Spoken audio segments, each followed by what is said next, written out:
Hello everyone, আসসালামু আলাইকুম। সবাইকে কি অবস্থা সবার? আশা করি সবাই অনেক ভালো আছে। তোমাদের সবাইকে স্বাগত জানাচ্ছি 10 মিনিট স্কুলের আরো একটা লাইভ ক্লাসে, সিকিউ স্পেশাল লাইভ ক্লাসে, chemistry mission A plus CQ যে লাইভ ক্লাসটা, সেখানে আমি চলে আসছি ফারদিন ভাইকে নিয়ে। সো যেটা কথা ছিল আসলে যে ভাইয়া যারা আসলে সিকিউ নিয়ে একটু স্ট্রাগল করতেছো, ভাইয়া একটু ডিটেইলস আকারে দেখায় দেন, বুঝায় দেন। সো তাদের জন্য লাইভ ক্লাসটা মানে শুধুমাত্র যে তাদের তা না, সবারই জন্য পুরো বইটা একটা রিভাইজ করে দেওয়ার মতো। সো এবার একটু ধরে ধরে একটু ধীর সুস্থে শুধুমাত্র সিকিউ এর দিকে ফোকাস করে কিন্তু আজকের ক্লাসটা। সো প্রথম চ্যাপ্টার তো টোটাল 12টা, আমরা চেষ্টা করবো 2 ঘন্টার মধ্যে ক্লাসটা শেষ করে দিতে, যাতে 10টা থেকে 12টা পর্যন্ত। আমরা এটা মনে করবো না 2 ঘন্টার মধ্যে এক একটা চ্যাপ্টারে 20টা করে সিকিউ সলভিং তো সম্ভব না আসলে, দরকারও নাই। এক একটা চ্যাপ্টারে 20টা সিকিউ এর কোনো দরকারও নাই, কারণ সব টাইপের মানে 100 টাইপের প্রশ্ন আসে না, আসে কয়েক টাইপের প্রশ্ন। এন্ড প্রত্যেক টাইপের প্রশ্ন আমরা ইনক্লুড করার চেষ্টা করছি এখানে। এন্ড ক খ নিয়ে তোমাদের অনেকের সমস্যা আছে, ক খ এর জন্য একটা আলাদা সাজেশন আমরা গ্রুপে পিডিএফ আকারে দিয়ে দিব। তো আজকে যত কথাবার্তা, দুই একটা ক খ নিয়ে কথা বলবো, বাট ম্যাক্সিমাম কথাবার্তা গ ঘ নিয়ে বলবো। তোমাদের উদ্দীপক ধরতে অনেক সময় প্যারা হয়। তো এই সবকিছু নিয়ে আজকে আমরা কথা বলবো, ঠিক আছে? সবাই একটু জানাই যে সবাই ঠিকঠাক মতো দেখতে পারতেছে কিনা, শুনতে পারতেছে কিনা। আচ্ছা, সাজেশনটা কি সিএম সবাই পাবে? কিসের সাজেশন? তুই যে বললি ক খ নাম্বারে ক খ যে সাজেশনটা, সেটা হ্যাঁ সবাই পাবে, গ্রুপে ইনশাল্লাহ সবাই পাবে, বাট এই স্লাইডটা সবাই পাবে না। আজকে গিয়ে যারা এফআরএল ক্লাস শেয়ার দিছে, আর আজকের যে সিকিউ ক্লাসটা, এটা যারা শেয়ার দিবা তারা কিন্তু এই স্লাইডটা পেয়ে যাবা। সো ওভারঅল পুরো এফআরএল এর যে স্লাইডটা, সেখানে ইসিকিউ গুলো ছিল। তো প্যারা নিও না, আজকে আর সময় নষ্ট না করে, যেহেতু অনেক রাতে তোমরা কষ্ট করে লাইভ দেখতে চলে আসছো, তোমাদের যে কাজ সেটা এফআরএল যারা শেয়ার দিছো এটা শেয়ার দিবা। জাস্ট শেয়ার দিয়ে একটা ফর্ম দিয়ে দিব, ফিল আপ করবা, তোমাদের কাছে এটা পিডিএফ চলে যাবে, ঠিক আছে? ওকে, এখন কথা হচ্ছে যে ব্যাপারটা যে ভাই এই জিনিসটা একেবারেই ক্লিয়ার। তোমাদের যাদের ফ্রেন্ড পরবর্তীতে এসে বলবে ক খ এর সাজেশন চাই, ক খ এর সাজেশন চাই, ক খ এর সাজেশন চাই, দয়া করে বলবা ভাইয়া ক্লাসটা শেয়ার করে রেখে দাও। শেয়ারটা তো আমার কাছে করে লাভ নাই, তোমার ফ্রেন্ডদের কাছে করো, তুমি নিজের প্রোফাইলে করো। কেন করবা? ফ্রেন্ডরাও দেখুক। মানে আমাদের ব্যাপারটা এরকম না, আমাদেরকে শেয়ার করে ছড়াই দাও, তোমার বন্ধুদেরকে জানাই দাও যে এরকম একটা ক্লাস হচ্ছে। সো মানে অনেক মানুষ জানেই না যে এরকম একটা ক্লাস আছে। সো ওরা জানলে জয়েন করতো, কেননা আমরা একসাথে করি। একসাথে কোনো কিছু করার কিন্তু মজাটাই আলাদা। এবং এই সিএম নিয়ে একটা কথা বলছিল, তোমার ফার্স্ট বেঞ্চ, সেকেন্ড বেঞ্চ বা আগের পরের বেঞ্চের ফ্রেন্ডরা জানলে বা জানা থাকলে কিন্তু তোমারই লাভ আসে। আসলে লাভ ভাই, এটা একটু দুষ্টামি বুদ্ধি হইলে এটা কিন্তু সত্য হয় যে পরীক্ষা হলে আমি একটু আটকাই গেলে সে আসলে একটু নিজে না পড়ে সামনের জনকে পড়াও। তো অলরেডি আমাদের অনেক স্টুডেন্ট জয়েন করে ফেলছে ক্লাসের মধ্যে। আমি আর না থাকি, তুই একটু কন্টাক্ট কর। আচ্ছা, আমি বাকি পার্টে যে কোনো সমস্যা আমি আছি। ঠিক আছে, ওকে। সো আসো আমরা এখন ক্লাসটা শুরু করি। সো আমরা শুরু করব একদম একটু কয়েকটা ডিটেইলস নিয়ে, যে গিয়ে তোমার কোন কোন অধ্যায় সিকিউ এর জন্য বেশি ইম্পর্টেন্ট। দেখো, চ্যাপ্টার 3 থেকে আমি সবসময় সিকিউ আসতে দেখছি, ঠিক আছে? চ্যাপ্টার 3 ইম্পর্টেন্ট, 4 ছাড়া 4 থেকে সিকিউ আসে না এরকম হয় নাই। 5 থেকে আসে, কয়েক টাইপের আসে, খুব ইন্টারেস্টিং এই চ্যাপ্টার গুলা। অধ্যায় 6 থেকে আসবে, 7 থেকে আসবে, 8 থেকে আসবে, 10 থেকেও আসে। বাট খুব ইন্টারেস্টিং কারণে স্টুডেন্টরা কেন জানি চ্যাপ্টার 10 এটা একটু অ্যাভয়েড করতে চায়। কেন অ্যাভয়েড করতে চায় আমি জানি না, একটু কেমন যেন সেজন্য হয়তো, বাট ওরা একটু কেন জানি অ্যাভয়েড করতে চায়, বুঝছো? সো প্যারা নাই, চ্যাপ্টার 10ও এখানে রাখছি, কি কি টাইপের সিকিউ আসে সেটা আছে। আর চ্যাপ্টার 11 এর সিকিউটা না আছে নাই। চ্যাপ্টার 11 থেকে সবচেয়ে বেশি মার্কস আসে পরীক্ষায়, অর্গানিক কেমিস্ট্রি, বাট এটা আছে 9। তাহলে এটা কই থাকবে? এটা আগামীকাল 12টায় ক্লাস আছে, সেখানে কি আমাদের অর্গানিক কেমিস্ট্রি সিকিউটা থাকবে, ঠিক আছে? ওকে, সো এখন আমরা দেরি না করে শুরু করি গিয়ে আমাদের প্রথম চ্যাপ্টার, অধ্যায় 1 রসায়নের ধারণা নিয়ে। আজকে এফআরএল ক্লাসে আমি বলছি এই অধ্যায় 1 থেকে খুব অনেক টাইপের সিকিউ আসেই না, ঠিক আছে? বলতে গেলে আসেই না, বাট যদি আসে তাহলে যে সিকিউটা আসবে সেটা গিয়ে এই টপিকটা খুব ইম্পর্টেন্ট। শুধু এখানে যে 3টা চিহ্ন দেয়া আছে, এই 3টা চিহ্ন থেকে আসবে এমন না, অন্য যে কোনো চিহ্নই কিন্তু আসতে পারে। সো দ্যাটস ওয়াই তোমার সবচেয়ে ইম্পর্টেন্ট কাজ যেটা, এই চ্যাপ্টারের শেষে যে টেবিলটা দেয়া আছে চিহ্নের, সেই টেবিলটা ভালো করে শিখে ফেলা, ঠিক আছে? এই চ্যাপ্টারের শেষে যে টেবিলটা আছে, সেই টেবিলটা তোমরা ভালো করে শিখে ফেলবা। ওকে, বুঝতে পারছো? Hello everyone, সো আসো এরপর হচ্ছে কি আমরা দেখি এখানে কি বলা হয়েছে, উদ্দীপকে কোনটি ক্যান্সার কোষ সৃষ্টি করতে পারে।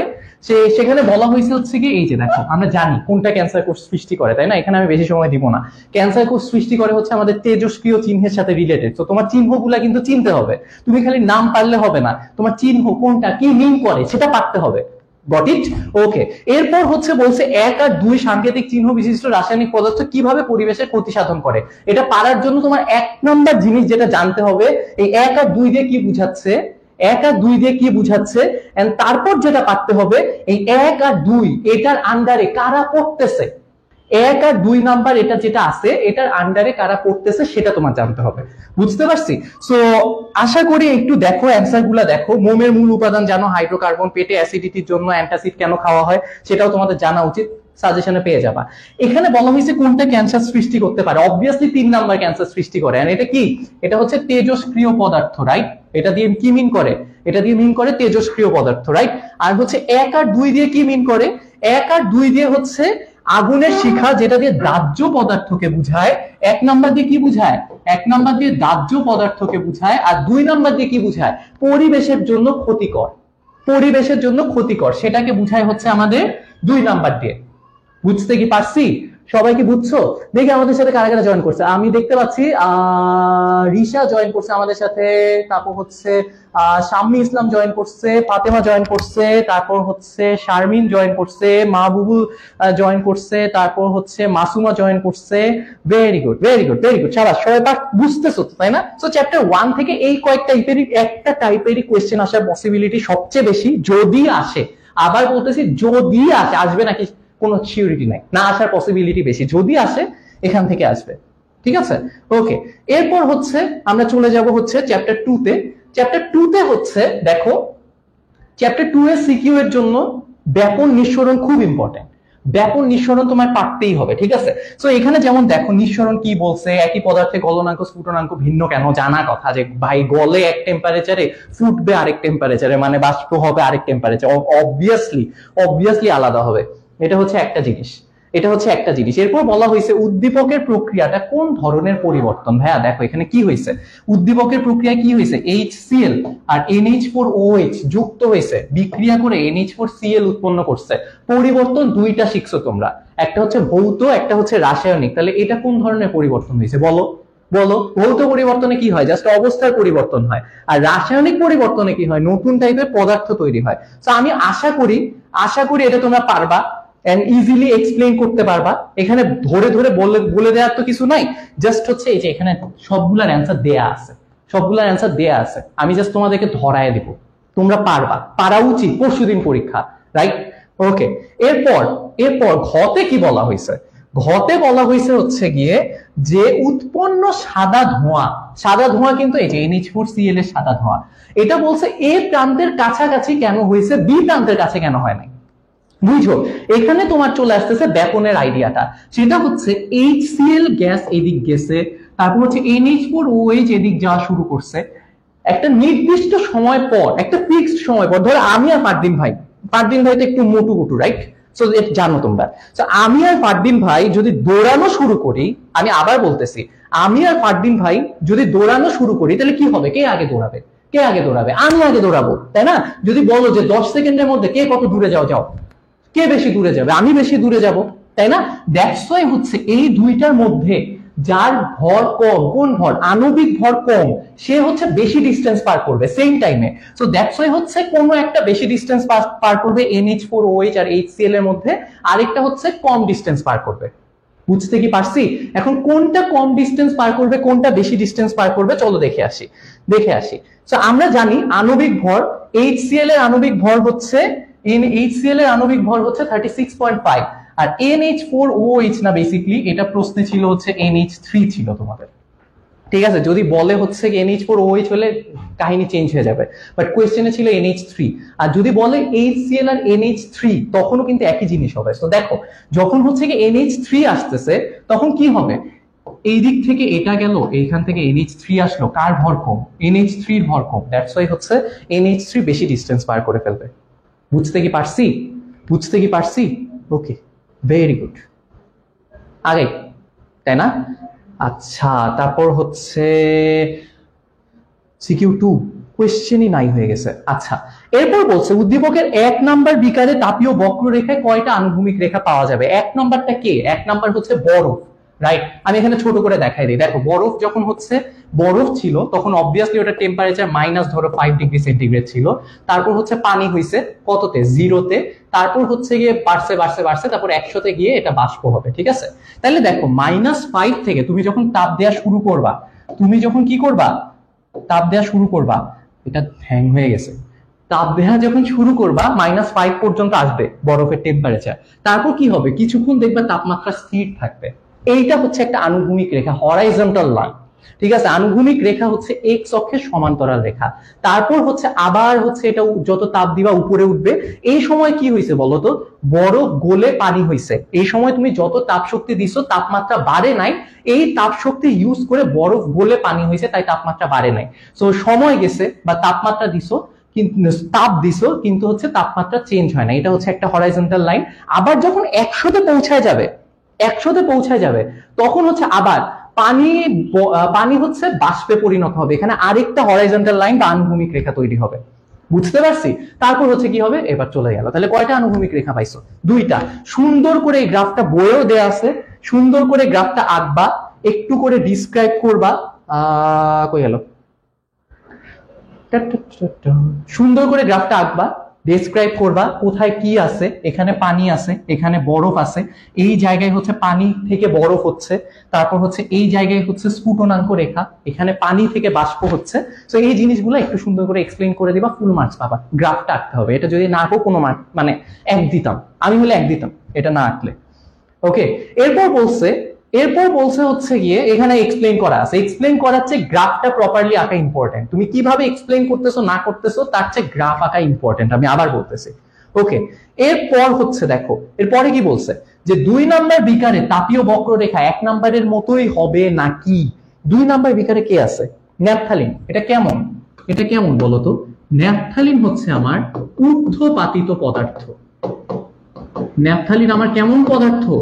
ন্যাপথালিন হচ্ছে আমার ঊর্ধ্বপাতিত পদার্থ, ঠিক আছে? তো এই যে আমার একটা ঊর্ধ্বপাতিত পদার্থ আছে, কে আছে? ন্যাপথালিন আমার একটা কেমন পদার্থ আছে? ঊর্ধ্বপাতিত পদার্থ আছে। কেন এটা ঊর্ধ্বপাতিত পদার্থ? কারণ হচ্ছে এই কঠিন থেকে ডিরেক্ট বাষ্প হয়ে যায়, মাঝখানে কোনো তরল নাই। বুঝতে পারছি? তো এখানে কি হবে? এখানে কি আগের মতো সেম রেখা হবে? না, এখানে কি হবে? এখানে হচ্ছে ধরো টেম্পারেচার বাড়লো, এখানে কঠিন অবস্থায় ছিল, তারপর এই সময় কি হয়েছে? কঠিন থেকে তরল হয়েছে?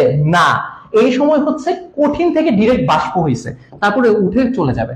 বাষ্পের পর তো আর কিছু নাই। সো আর কিছু নাই। লাইন আসছে ভাই, কি সুন্দর, আমি বললাম আর চলে আসছে। সো এখানে আমি আনুভূমিক রেখা কয়টা পাবো? এখানে আনুভূমিক রেখা আমি পাবো একটা। সো আগে কয়টা পাইছি? 2টা। পানিতে কয়টা পাইছি মানে বরফে কয়টা পাইছি? 2টা। এখানে কয়টা পাবো? একটা। That's it, easy. বুঝছো? চ্যাপ্টার 2 থেকে এই প্রশ্নগুলাই আসে, এগুলাই আসে। আরেকটা আসে যেটা আমার মনে হয়েছে খুব একটা ইম্পর্টেন্ট না এখানে অ্যাড করা, তারপর আমি বলে রাখি। আর একটা জিনিস, সেটা হচ্ছে একটু পড়বা, খুব ভালোভাবে পড়বা। সেটা হচ্ছে 1 মিনিট। সেটা হচ্ছে আন্তঃআণবিক। কি হইল? বোর্ড তো নাই হয়ে গেছে মনে হচ্ছে। ভাই, আমি যত ক্লাসে যাই আমার সাথে বোর্ডগুলার এত শত্রুতা আছে, এত শত্রুতা ভাবা যায় না। সো আন্তঃআণবিক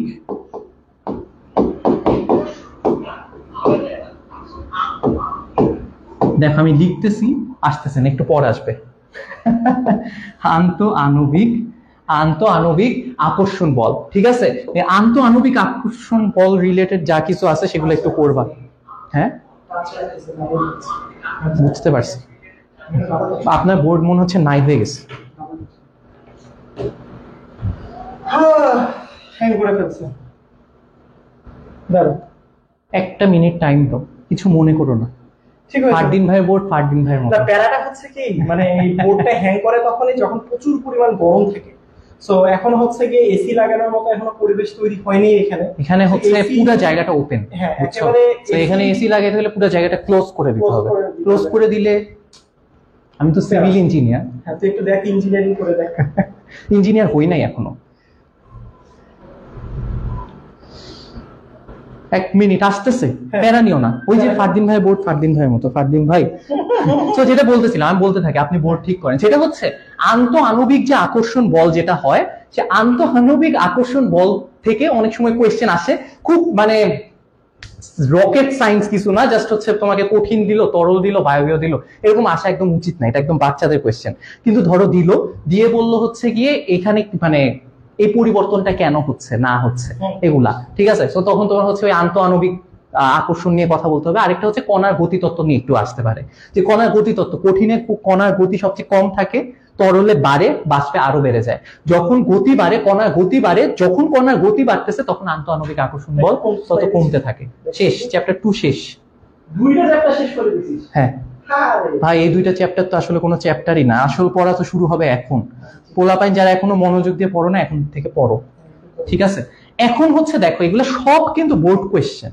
আমার এত কোয়েশ্চেন বসে বসে বানানোর ইচ্ছা নাই, আমি বোর্ড কোয়েশ্চেনই দিছি, সবগুলো বোর্ড অ্যানালাইসিস করছি। তারপর তোমাদেরকে কয়েকটা জিনিস দেখাইতে আনছি, দেখো একই টাইপের প্রশ্ন যে আসতেই থাকে আসতেই থাকে, বুঝতে পারছো?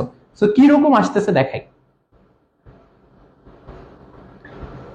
সেটা হচ্ছে যে বলছে উদ্দীপকের বি চিত্রের মৌলটির একটি পরমাণুর ভর যদি এত হয়, এটার আপেক্ষিক পারমাণবিক ভর কত হবে? উদ্দীপকের মৌলটার যদি হচ্ছে গিয়ে একটি পরমাণুর ভর এত হয়, তাইলে ওর আপেক্ষিক পারমাণবিক ভর কত হবে? জিনিসটা কিন্তু খুব ইম্পর্টেন্ট। কেন ইম্পর্টেন্ট? আপেক্ষিক পারমাণবিক ভর বের করা পরীক্ষায় অনেকবার আসছে। দেখো কিভাবে বের করতে হয়। এখানে যে পরমাণুর ভরটা দেয়া আছে, সেই ভরকে তোমার জাস্ট একটা ভ্যালু মনে রাখতে হবে, সেই ভ্যালু দিয়ে ভাগ করে দিতে হবে। এটা এমসিকিউতে আসলেও আমি অবাক হবো না। একটা ভ্যালু মনে রাখতে হবে, সেই ভ্যালু দিয়ে ভাগ করতে হবে, সেটা হচ্ছে কার্বন 12 আইসোটোপের ভরের 1/12 অংশ। লিখবা, ফর্মুলা লিখবা, মৌলের একটি পরমাণুর ভর ডিভাইডেড বাই কার্বন 12 আইসোটোপ এর পারমাণবিক ভরের 1/12 অংশ। এটা লিখছো। লেখার পর যেটা করবা, ওই যে কার্বন 12 আইসোটোপের ব্লা ব্লা ব্লা ব্লা ব্লা, সেটার ভ্যালু হচ্ছে 1.66 × 10⁻⁻24 গ্রাম। এটা মনে রাখতে হবে। তোমার যদি একটা পরমাণুর ভর দেয়া থাকে, সেটাকে এই ভ্যালু দিয়ে ভাগ করে দিবা, ইজি পিজি, শেষ, এই ম্যাথ শেষ, বুঝছো? তারপর ভাগ করে দাও, তোমার ওই যে একটা পরমাণুর ভরকে এটা দিয়ে ভাগ করে দাও, অ্যান্সার আসছে 7। তাহলে পারমাণবিক ভর 7। কোনো কঠিন জিনিস? অনেক কঠিন? প্যারা লাগতেছে? এটা আসছে, অনেকবার আসছে এসএসসিতে। এরপর বলছে যে পরমাণুর গঠন ব্যাখ্যায় উদ্দীপকের কোন চিত্রটি অধিকতর গ্রহণযোগ্য?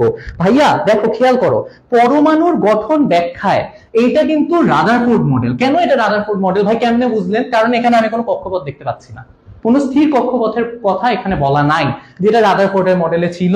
আর বোর মডেলে কি ছিল? বোর মডেলে হচ্ছে গিয়ে তোমার স্থির কক্ষপথের কথা বলা হয়েছে।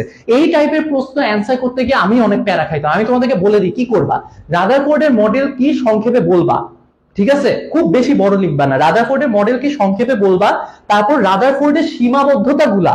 তাইলে প্রথমে হচ্ছে রাদারফোর্ড মডেল,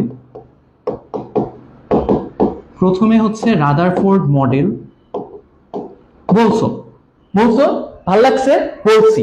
তারপর হচ্ছে খুব সংক্ষেপে বলবা কি কি বলা হয়েছে। তারপর বলবো হচ্ছে সীমাবদ্ধতা। রাদারফোর্ডে কার সীমাবদ্ধতা? রাদারফোর্ডের সীমাবদ্ধতা, ঠিক আছে। এই রাদারফোর্ডের সীমাবদ্ধতা বোর পরমাণু মডেলে কিভাবে ওভারকাম করা হয়েছে সেটা হচ্ছে তুমি এখানে বলবা। যেমন রাদারফোর্ডে কোনো কক্ষপথের কথা বলা নাই, বোর বলছে। তারপর রাদারফোর্ডে বর্ণালী ব্যাখ্যা করা যায় না, বোরেরটা দিয়ে বর্ণালী ব্যাখ্যা করা যায়। এরকম সহজ সহজ জিনিসপাতি বলে দিবা, ফুল মার্কস পাওয়া যাবা। বুঝতে পারছো? অনেকে হচ্ছে ছক নিয়ে তুলনা করতে বসে যায়, এমন করার দরকার নেই। একটু গুছায় লিখলেই এখানে ফুল মার্কস পাবা। এখানে সব 1 মার্কস তুমি পাবা। এখানে এই কোশ্চেনে আমি একটা ট্রিক শিখাই দিই।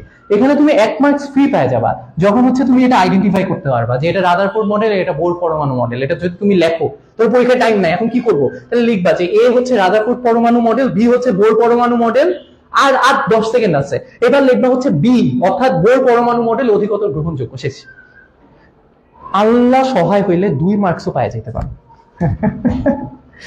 ঠিক আছে, ওকে। এই আইডিয়া ব্যাক বেঞ্চারদের জন্য। ওকে ওকে, এবার আসো। এবার হচ্ছে একটা গেল। এরপর হচ্ছে বলছে যে এম শেলে ইলেকট্রন কত বেগে ঘুরবে ব্যাখ্যা করো। এম শেলে ইলেকট্রন কত বেগে ঘুরবে ব্যাখ্যা করো, ঠিক আছে। তো ব্যাপারটা হচ্ছে দেখো, তোমার হচ্ছে কি ইলেকট্রন কত বেগে ঘুরবে এই জিনিসটা ফারদিন ভাইয়ের মেয়ে কান্না করতেছে, কারণ ফারদিন ভাইকে ক্লাস দেওয়া হচ্ছে না। ঠিক আছে। আচ্ছা, আমরা কিন্তু বাসায়, বাই দ্য ওয়ে, জানো আমরা কিন্তু স্টুডিওতে না, আমরা কিন্তু বাসায়। সো পুরা পুরা ঘরোয়া পরিবেশে ক্লাস হচ্ছে।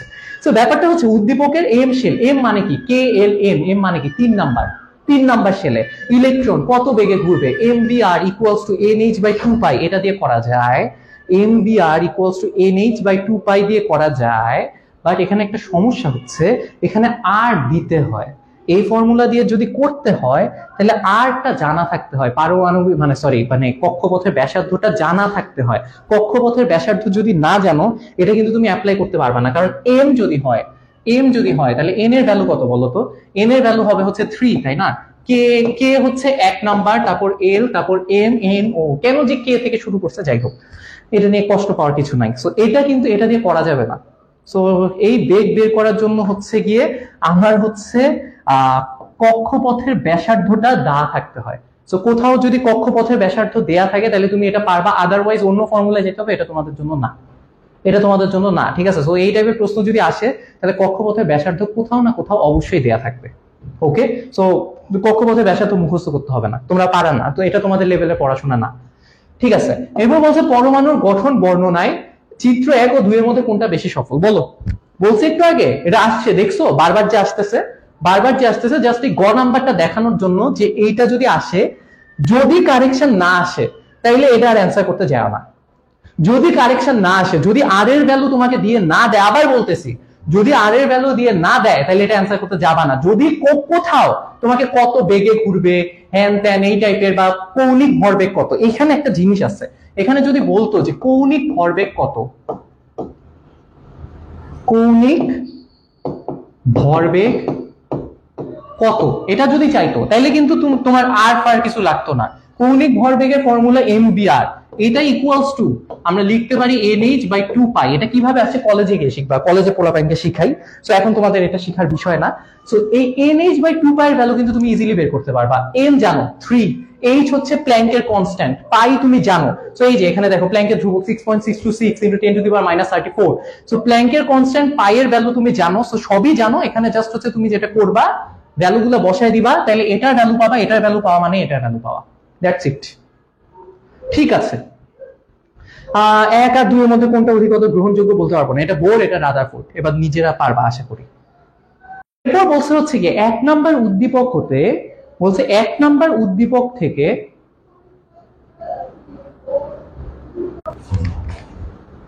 অবশ্যই আসি লাইভে। আচ্ছা, সো দেখো বলছে 1 নাম্বার হতে এ মৌলের গড় আপেক্ষিক পারমাণবিক ভর বের করো। গড় আপেক্ষিক পারমাণবিক ভর কি কি বলো, কি পারবা না? সবগুলো গড় আপেক্ষিক পারমাণবিক ভর কিভাবে বের করতে হয়? যখন হচ্ছে তোমার আইসোটোপ দেয়া থাকে, আইসোটোপের ভর সংখ্যা দেয়া থাকে, শতকরা পরিমাণ দেয়া থাকে, এটা একটা খুব সুন্দর অথচ সহজ একটা ফর্মুলা আছে। জাস্ট কিছু করবা না, এটার সাথে এটা গুণ দিবা, এটার সাথে এটা গুণ দিবা, এটার সাথে এটা গুণ দিবা, বুঝছো? কি করবা? এটার সাথে এটা গুণ, এটার সাথে এটা গুণ, এটার সাথে এটা গুণ করে যে ভ্যালুগুলো পাবা সেই 3টা ভ্যালু যোগ করে দিবা। এটাই করছে, দেখো 78 × 44 প্লাস 14 × 46 8 × 53 করছে, করে ডিভাইডেড বাই 100 শেষ, ডিভাইডেড বাই 100 শেষ। খুব সহজ, যেই ভ্যালু আসবে ওইটাই তোমার অ্যান্সার, বেশি ভাবাভাবির দরকার নাই। যেই ভ্যালু পাবা 45 এটাই তোমার অ্যান্সার, ইজি পিজি। বুঝতে কি পারছি? কারো কোনো প্যারা আছে, কারো কোনো কনফিউশন আছে, মনের মধ্যে কষ্ট আছে?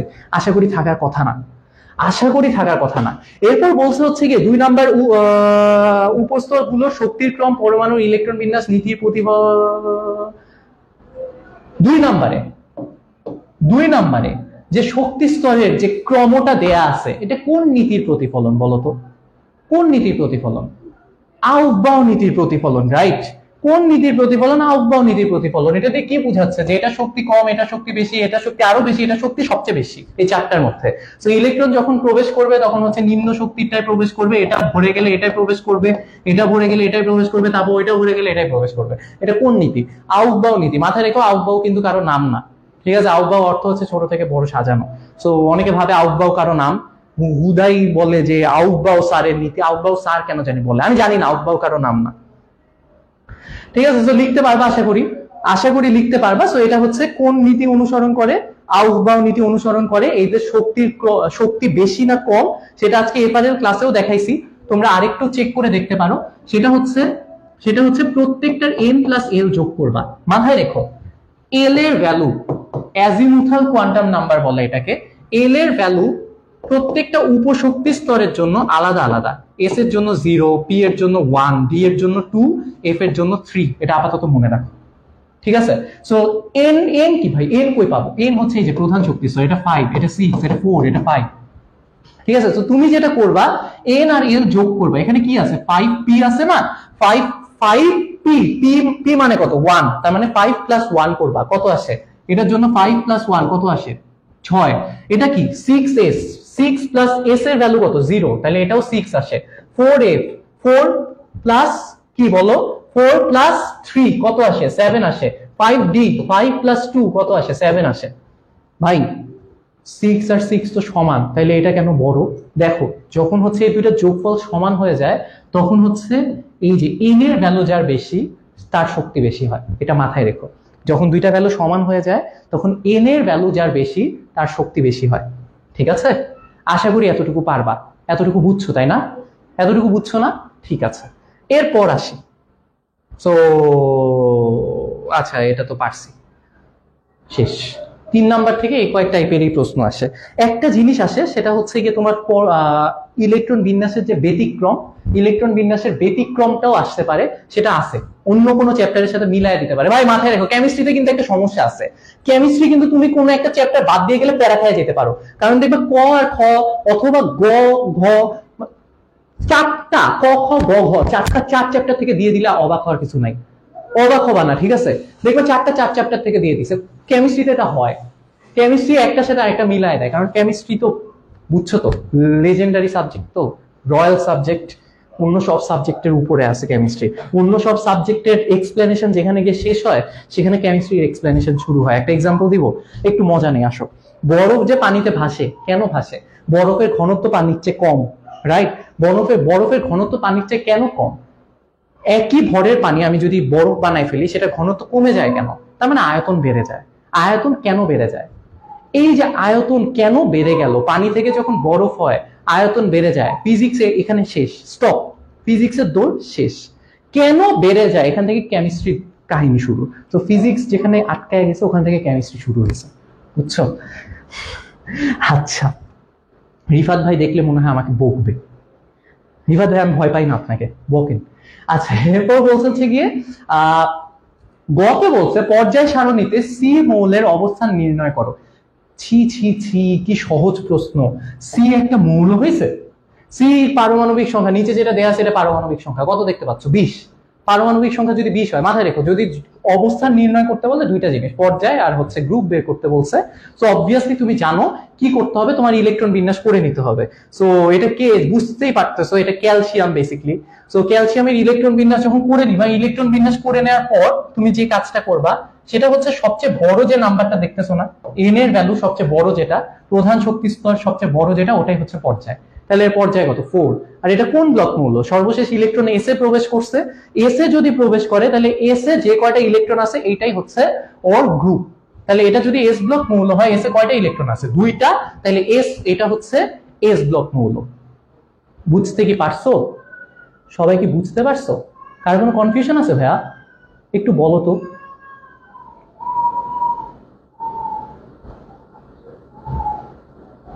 একটু বলো, আশা করি কনফিউশন থাকার কথা না। ওকে, ঠিক আছে। এরপর বলছে এ বি আর সি মৌলত্রয়ের পারমাণবিক ব্যাসার্ধের ক্রম বিশ্লেষণ করো। এই 3টা মৌলের পারমাণবিক ব্যাসার্ধ নিয়ে তোমাকে একটু কথাবার্তা বলতে বলছে। দেখো, পারমাণবিক ব্যাসার্ধ যখন আমি বের করি, আমি কি বের করি? আমি জানি বাম থেকে ডানে গেলে পারমাণবিক ব্যাসার্ধ কমে। কেন কমে? কারণ হচ্ছে কি আমার হচ্ছে নিউক্লিয়াসে প্রোটন বাড়ে, বাইরে হচ্ছে ইলেকট্রন বাড়ে। এই সবকিছুর জন্য আমাদের কি হয়? এই সবকিছুর জন্য হচ্ছে গিয়ে আমাদের পারমাণবিক ব্যাসার্ধ কমতে থাকে, ওদের আকর্ষণ বাড়ে, তাই পারমাণবিক ব্যাসার্ধ কমে, রাইট? ওকে, কিন্তু ভাইয়া কথা আছে, কথা হচ্ছে উপর থেকে নিচে কি হয়? পারমাণবিক ব্যাসার্ধ বাড়ে। তার মানে তুমি দেখো একই গ্রুপে যদি থাকে, এখানে এটা কে কি একটু বলি, তারপর হচ্ছে বুঝবা। এরপর এত থিওরিতে যাওয়ার কথা কিছু নাই, একদম ডিরেক্ট এক্সপ্লেনেশনে চলে যাব, ডিরেক্ট এক্সপ্লেনেশনে চলে যাব। ঠিক আছে, যেমন হচ্ছে এ কি, ম্যাগনেসিয়াম, বি কি, বি কি 19 নাম্বার পটাশিয়াম, সি কি, ক্যালসিয়াম, ক্যালসিয়াম। এদের অবস্থান আমি যদি পর্যায় সারণীতে দেখাই তাহলে আমি জানি প্রথমে হচ্ছে সোডিয়ামের পাশে থাকে ম্যাগনেসিয়াম, সোডিয়ামের নিচে থাকে পটাশিয়াম, পটাশিয়ামের পাশে থাকে হচ্ছে ক্যালসিয়াম। এরকমই তো, এরকমই তো, তাই না? তাহলে এখন তুমি দেখো সেটা হচ্ছে যে আমার এখানে ম্যাগনেসিয়াম হচ্ছে আমার কয় নাম্বার পর্যায়ের মৌল? ম্যাগনেসিয়াম হচ্ছে আমার 3 নাম্বার পর্যায়ের মৌল। তাহলে এখানে কক্ষপথ 3টা, তো এর আকার তো সবচেয়ে ছোট, এখানে কথা বলারই দরকার নাই। 3 নাম্বার পর্যায়ে আছে ভাই, ও 3 নাম্বার পর্যায়ে, কক্ষপথ কয়টা? 3টা, ওকে নিয়ে আমি কেন কথা বলবো? ওকে নিয়ে কথা বলা আমার লস, সো বাদ। এরপর তাহলে ও সবচেয়ে ছোট, আমি বুঝে গেছি ম্যাগনেসিয়াম সবার ছোট। এবার হচ্ছে নিচে আসি, এরা একটু বড়। এই বড়দের মধ্যে পটাশিয়াম আর ক্যালসিয়ামের মধ্যে কে ছোট? বাম থেকে ডানে যাও, কি হয়? বাম থেকে ডানে গেলে আকার কমে, তাহলে পটাশিয়ামের আকার বড়, ক্যালসিয়ামের আকার ছোট। তাহলে এখানে সবচেয়ে বড় কে? সবচেয়ে বড় পটাশিয়াম, তারপর ক্যালসিয়াম, তারপর হচ্ছে ম্যাগনেসিয়াম। বুঝতে পারছো? বুঝতে কি পারছো? পটাশিয়াম, ক্যালসিয়াম, তারপর হচ্ছে ম্যাগনেসিয়াম। ঠিক আছে, ওকে। এরপর হচ্ছে বলছে ভাই চ্যাপ্টার 4-এ ম্যাক্সিমাম কোয়েশ্চেন তোমার এই পর্যায়বৃত্ত ধর্ম থেকে আসে, অবস্থান নির্ণয় করতে দেয়।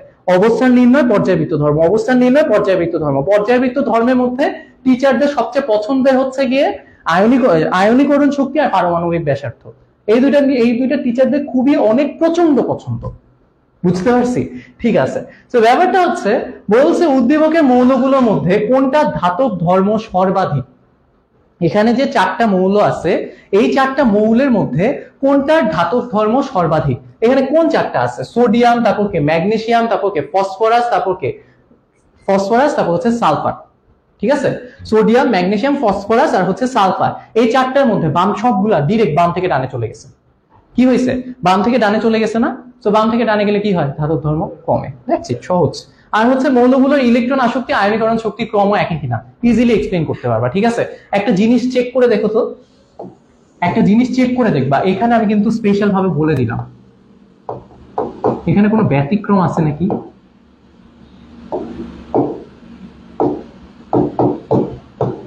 তোমাদের জন্য একটা ছোট্ট টাস্ক, তোমরা একটু চেক করে দেখো এখানে কোনো ব্যতিক্রম আছে কিনা। ঠিক আছে, সো এরপর হচ্ছে 3 নাম্বার সিকিউতে দেখো একই জিনিস, একই জিনিস। সেটা হচ্ছে মৌলগুলোর প্রথম 2টা রাসায়নিক ধর্ম একই হয়। এটা একটু অন্য টাইপের সিকিউ, তাই হচ্ছে এটা রাখছি। 2টা মৌল, কোন 2টা মৌল? উদ্দীপকের মৌলগুলার প্রথম 2টা মৌল, প্রথম 2টা কে? প্রথম 2টা হচ্ছে লিথিয়াম আর হচ্ছে সোডিয়াম। সো লিথিয়াম আর হচ্ছে সোডিয়াম। ঠিক আছে, সো লিথিয়াম আর সোডিয়াম একই গ্রুপে, লিথিয়াম আর সোডিয়াম কি হয়েছে? একই গ্রুপে, একই গ্রুপে থাকার কারণে ওদের বৈশিষ্ট্য সেম হয়েছে। ঠিক আছে, সো গ্রুপ 1 এর মৌলগুলোর বৈশিষ্ট্য আমার মনে হয় তোমাদের বইয়ে দেয়া আছে। খাট ধাতু, এটা সবাই কিন্তু খাট ধাতু, খাট ধাতুর বৈশিষ্ট্য কি না কি এগুলো সব বলে দিবা। ঠিক আছে, আর 4 নাম্বার হচ্ছে উদ্দীপকের কোন মৌল 2টা ব্যতিক্রম ধর্মী ইলেকট্রন বিন্যাস প্রদর্শন করে।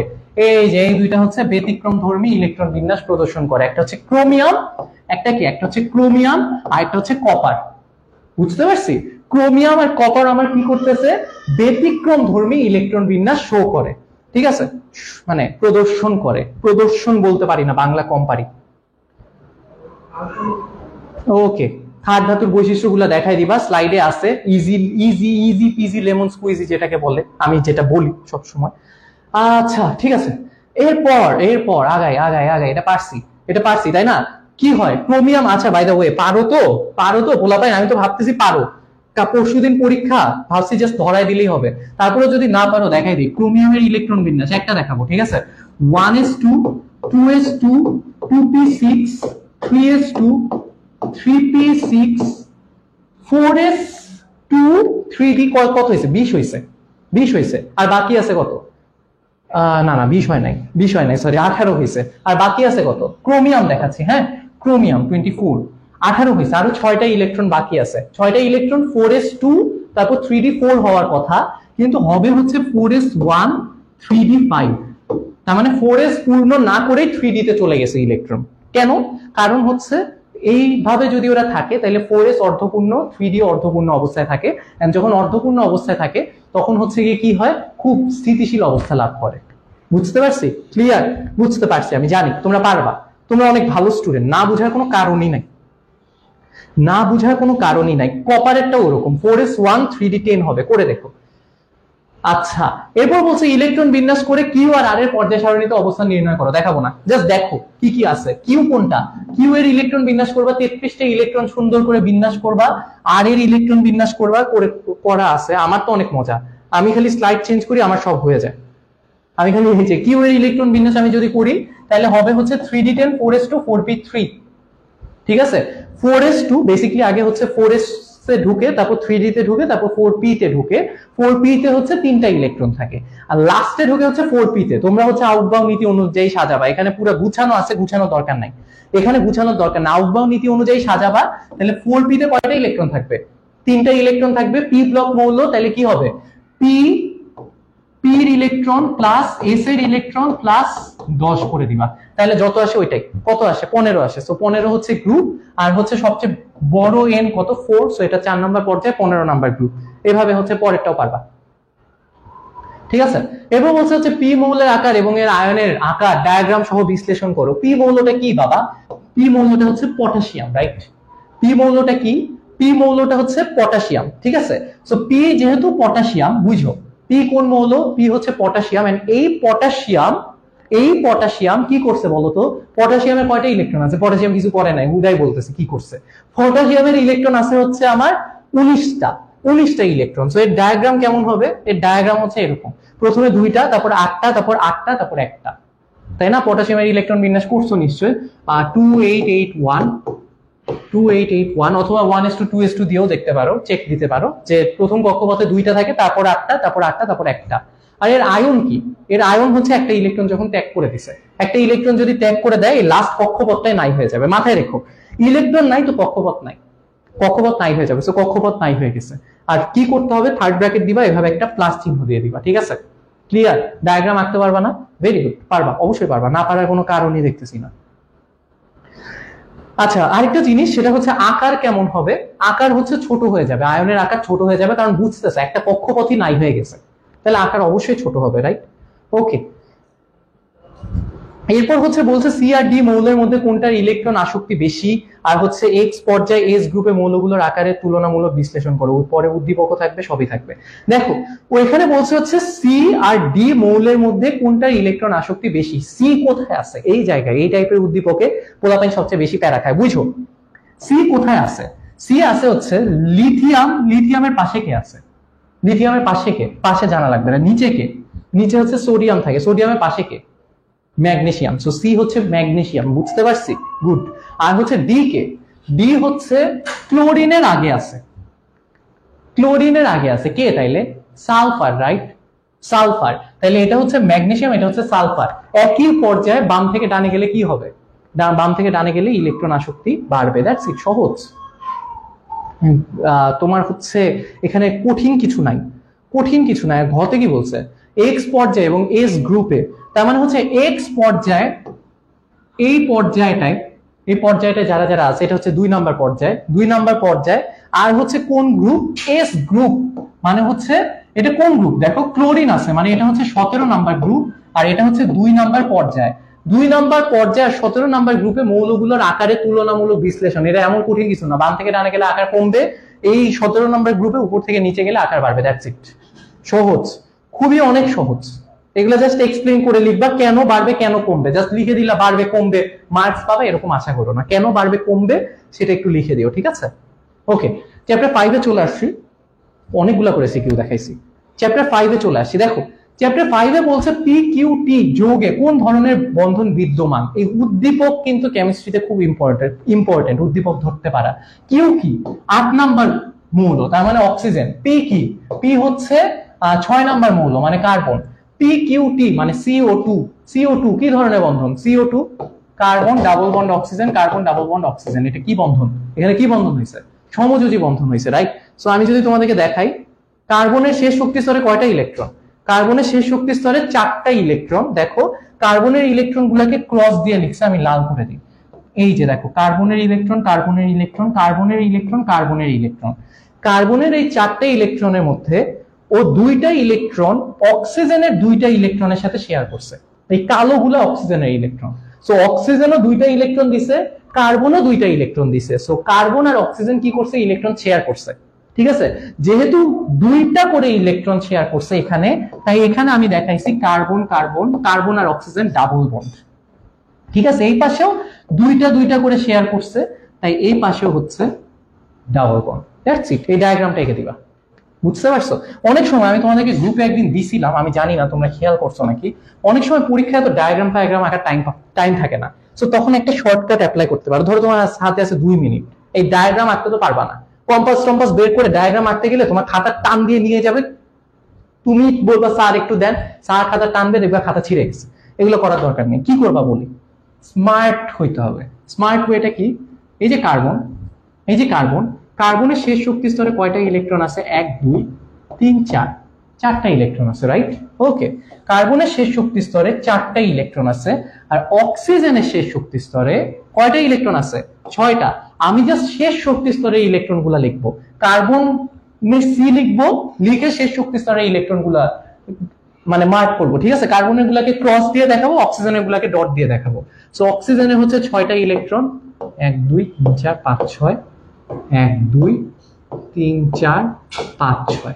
ঠিক আছে, এই যে এরা যে পাশাপাশি আছে, এটা মানে হচ্ছে এখানে বন্ধন হয়েছে, এখানে বন্ধন হয়েছে। That's it. এই ডায়াগ্রাম আঁকাচ্ছে, এই ডট ক্রস দিয়ে করলে তুমি হচ্ছে গিয়ে অনেক তাড়াতাড়ি করতে পারবে। আমার কতক্ষণ লাগছে, আমি তো বুঝাই করছি। ঠিক আছে, ওকে। এরপর এরপর কি বলছে, এরপর বলছে আর কিউ এবং পি কিউ টি। আর কি ভাই, আর আবার কি, অনেক প্যারা লাগতেছে তো, এত আর ফার খুঁজতে ভালো লাগতেছে না। আর হচ্ছে ম্যাগনেসিয়াম, আর হচ্ছে কি ম্যাগনেসিয়াম। ঠিক আছে, সো আর কিউ, কিউ কি অক্সিজেন, তাহলে MgO, তাই না? MgO ম্যাগনেসিয়াম অক্সাইড, এই যৌগ। আর PQ2, PQ2 কেন বলতেছি, আল্লাহ আওলায় গেছি, PQ2 কার্বন ডাই অক্সাইড। আর আর কার্বন ডাই অক্সাইড, আর হচ্ছে কার্বন ডাই অক্সাইড, সরি কি বলতেছিলাম, হ্যাঁ কিউ, কার্বন ডাই অক্সাইড আর হচ্ছে ম্যাগনেসিয়াম অক্সাইড, ম্যাগনেসিয়াম অক্সাইড। আর হচ্ছে ফারদিন ভাই আমাকে অনেক বিরক্ত করতেছে।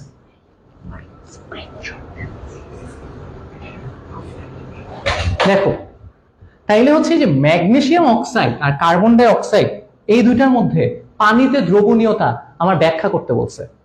পানিতে দ্রবণীয়তা কি করতে বলছে, ব্যাখ্যা করতে বলছে।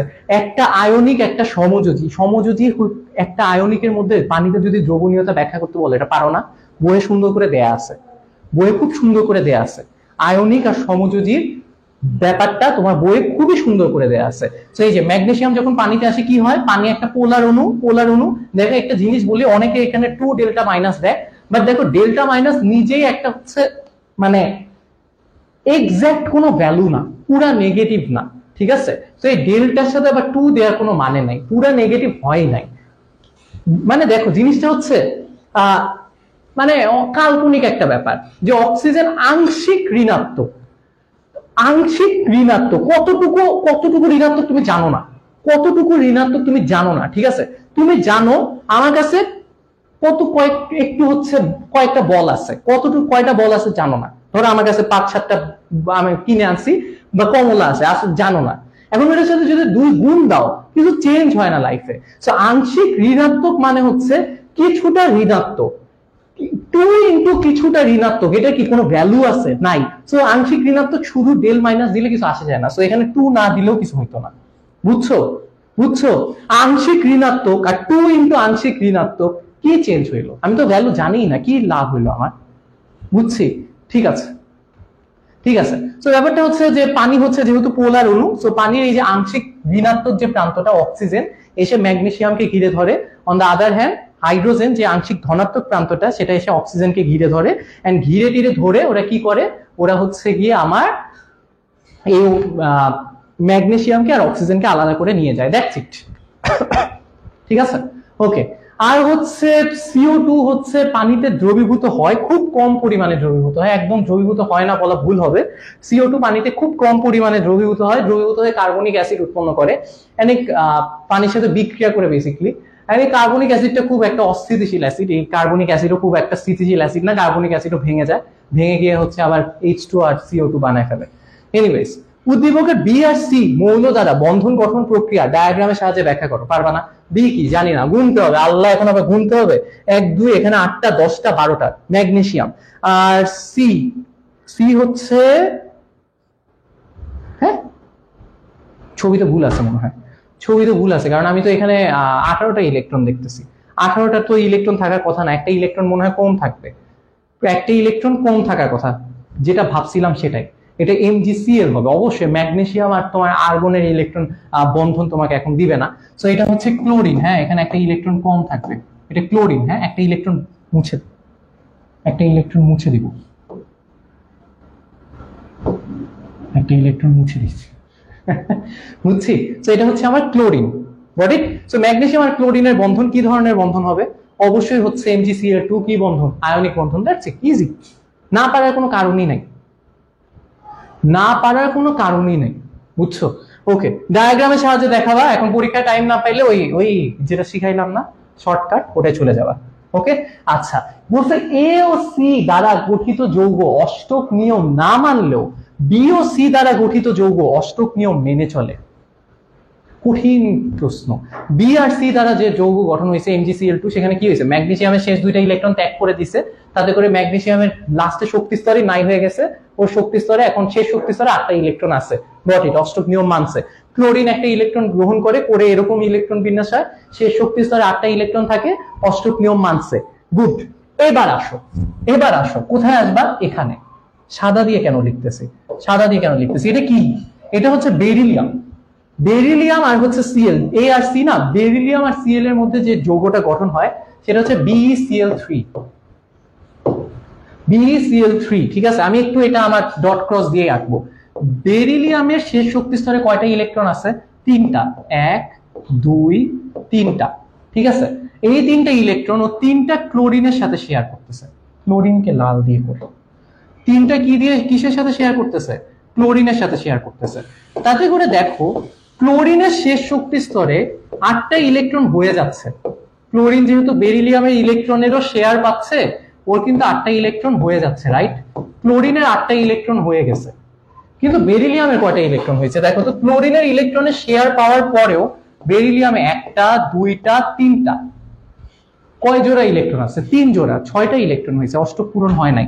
দ্যাটস ওয়াই হচ্ছে বেরিলিয়াম এখানে এসে অষ্টক নিয়ম মানতেছে না।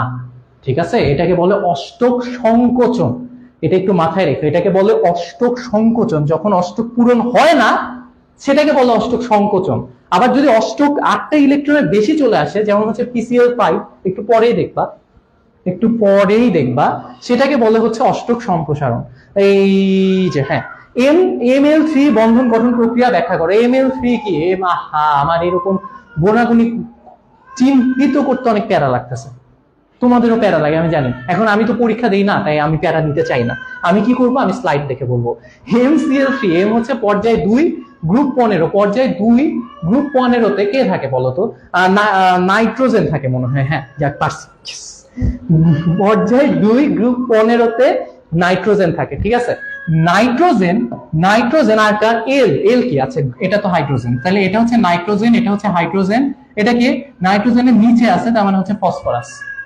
ঠিক আছে, NH3 এর বন্ধন গঠন প্রক্রিয়া, সমযোজী যৌগ বন্ধন গঠন প্রক্রিয়া সুন্দর মতো দেখাই দিবা, এরকম ডায়াগ্রাম আঁকাই দিবা। নাইট্রোজেনের ইলেকট্রন 3টা ইলেকট্রন, 1টা 2টা 3টা ইলেকট্রন হাইড্রোজেনের 3টা ইলেকট্রনের সাথে শেয়ার করতেছে, শেষ শেষ, নাইট্রোজেনের অষ্টক পূরণ হয়েছে। এখন পরের কোশ্চেনটা দেখো, RCl5, RCl5 যৌগ গঠনে অষ্টক নিয়মের ব্যতিক্রম ঘটে। RCl5 মানে কি? PCl5, PCl5। ঠিক আছে, PCl5 এ তোমার অষ্টক নিয়মের ব্যতিক্রম ঘটে, এটা ব্যাখ্যা করতে বলছে। PCl5 এ কি হয়? PCl5 এ হচ্ছে একটা ফসফরাস, এখানে দেখো একটা ফসফরাস ওর শেষ শক্তি স্তরে 5টা ইলেকট্রন 5টা ক্লোরিনের সাথে শেয়ার করে। তাইলে হচ্ছে দেখো 1 2 3 4 5টা বন্ধন জোড় ইলেকট্রন তৈরি হয়। কয়টা বন্ধন জোড় ইলেকট্রন তৈরি হয়? 5টা। 5টা জোড়া মানে কয়টা ইলেকট্রন? 10টা। তাহলে ফসফরাসের শেষ শক্তি স্তরে 10টা ইলেকট্রন হয়ে যায়। এই ঘটনাকে বলে অষ্টক সম্প্রসারণ। বুঝতে পারছি? ঠিক আছে, বুঝতে পারছি। সো এটা ব্যাখ্যা করে দিবা, যৌগ কেমনে গঠন হয়, অষ্টক সম্প্রসারণ ব্যাখ্যা করে দিবা। সো চ্যাপ্টার 5 থেকে কি কি টাইপের প্রশ্ন আসে, তোমার পানিতে দ্রবণীয়তা নিয়ে প্রশ্ন আসে, আরেকটা আসে বিদ্যুৎ পরিবাহিতা, বিদ্যুৎ পরিবাহিতা নিয়ে প্রশ্ন আসে যে কার মধ্যে দিয়ে, কার দ্রবণের মধ্যে দিয়ে বিদ্যুৎ পরিবহন হবে। মাথায় রেখো আয়নিক যারা আছে তাদের গলিত বা দ্রবীভূত অবস্থায় ওরা বিদ্যুৎ পরিবহন করে, বলে দিচ্ছি কিন্তু, বলে দিচ্ছি, মাথায় রেখো, মাথায় রেখো এই জিনিসগুলো একটু পড়বা। বিদ্যুৎ পরিবাহিতা এটা পড়বা, ঠিক আছে? বিদ্যুৎ পরিবাহিতা, বিদ্যুৎ পরিবাহিতা পড়বা। কার কার কার কার বিদ্যুৎ পরিবাহিতা পড়বা? আয়নিক যৌগের, আয়নিক যৌগের, আরেকটা হচ্ছে ধাতুর, ধাতুর বিদ্যুৎ পরিবাহিতা একটু ইম্পর্টেন্ট। কেন ধাতুর বিদ্যুৎ পরিবাহিতা ইম্পর্টেন্ট? কারণ হচ্ছে এটা ধাতব বন্ধন, ধাতব বন্ধনে যে তোমার সঞ্চরণশীল মুক্ত ইলেকট্রন আছে, বোহেমিয়ান ইলেকট্রন গুলা, ওরা হচ্ছে এদিক ওদিক ছোটাছুটি করতে পারে, ওরা হচ্ছে বিদ্যুৎ পরিবহন করে, ঠিক আছে? সো এতটুকু জিনিস একটু শিখে রেখো, ঠিক আছে? এই কয়েকটা এক্সট্রা জিনিস একটু শিখো। আর কি পড়বা? পানিতে দ্রবণীয়তা পড়বা, কোন বন্ধন কিভাবে গঠন হয় সেটা পড়বা। আর আর আর আর আর হচ্ছে যে এই অষ্টক সম্প্রসারণ, অষ্টক মানছে কি মানে নাই এটা পড়বা। আশা করি চ্যাপ্টার 5 থেকে আর 8টা বানা। চ্যাপ্টার 6 এ আসো। চ্যাপ্টার 6 এ তোমার হচ্ছে কি এই জিনিসটা অনেক বেশি দেয়। এত সহজ একটা প্রশ্ন কেন দেয় আমি জানি না। মোলারিটি বের করতে দেয়, ঠিক আছে? কোন একটা দ্রবণের মোলারিটি বের করতে দেয়। এখানে যেমন বলছে অ্যাসিড দ্রবণের মোলারিটি বের করতে। অ্যাসিড দ্রবণ কোনটা? HCl। এই দ্রবণের মোলারিটি যখন বের করতে দিচ্ছে, আমি মোলারিটি কেমনে বের করবো? দেখো আমি মোলারিটি একটা ফর্মুলা দিয়ে করি, এত ফর্মুলা দিয়ে আমি করাই না, ঠিক আছে? মোলারিটি আমার ফর্মুলা একটাই, ভর কোন এককে, মোল এককে, ডিভাইডেড বাই আয়তন কোন এককে, লিটার এককে। এটার আয়তন আমি দেখতে পাচ্ছি 200 ml, এটাকে আমি লিটারে যদি নেই 1000 দিয়ে ভাগ করব। মিলিলিটার থেকে লিটারে নিতে না পারলে আমার মনে হয় তুমি আপাতত এসএসসি তে বইসো না, তুমি পরের বছর এসএসসি দিও, ঠিক আছে? মজা করছি, কষ্ট হয় না। সো মিলিলিটার থেকে লিটারে নিবা। তারপর হচ্ছে এই যে 7.3 গ্রাম HCl যেটা আছে সেটাকে হচ্ছে গিয়ে কি করবা, সেটাকে হচ্ছে গিয়ে তুমি নিয়ে যাবা হচ্ছে মোলে। 7.3 গ্রাম HCl কে তুমি নিয়ে যাবা কোথায়? নিয়ে যাবা হচ্ছে মোলে। ওকে, 7.3 গ্রামকে মোলে নেওয়া এমন কঠিন কিছু না। HCl এর 7.3 কে HCl এর যে আণবিক ভর সেটা কত?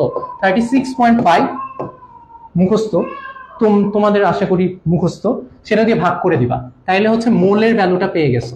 তাহলে এই মোলের ভ্যালু পাইছো, তার মানে এই ভর পেয়ে গেছো, আয়তন পেয়ে গেছো, ভাগ করে দিবা, দ্যাটস ইট। সহজ, প্যারা খাওয়ার কিছু নাই। এই যে দেখো এখানে হচ্ছে একটা আগুম বাগুম ফর্মুলা দিয়ে করছে, আমি এগুলা দিয়ে করি না, ঠিক আছে? আমার ফর্মুলা ইজি। অ্যাকচুয়ালি আমার যেটা, এটা হচ্ছে মাদার ফর্মুলা, ঠিক আছে? এখান থেকে এই ফর্মুলা আসছে, এমন চেঞ্জ কিছু হয় নাই, ঠিক আছে?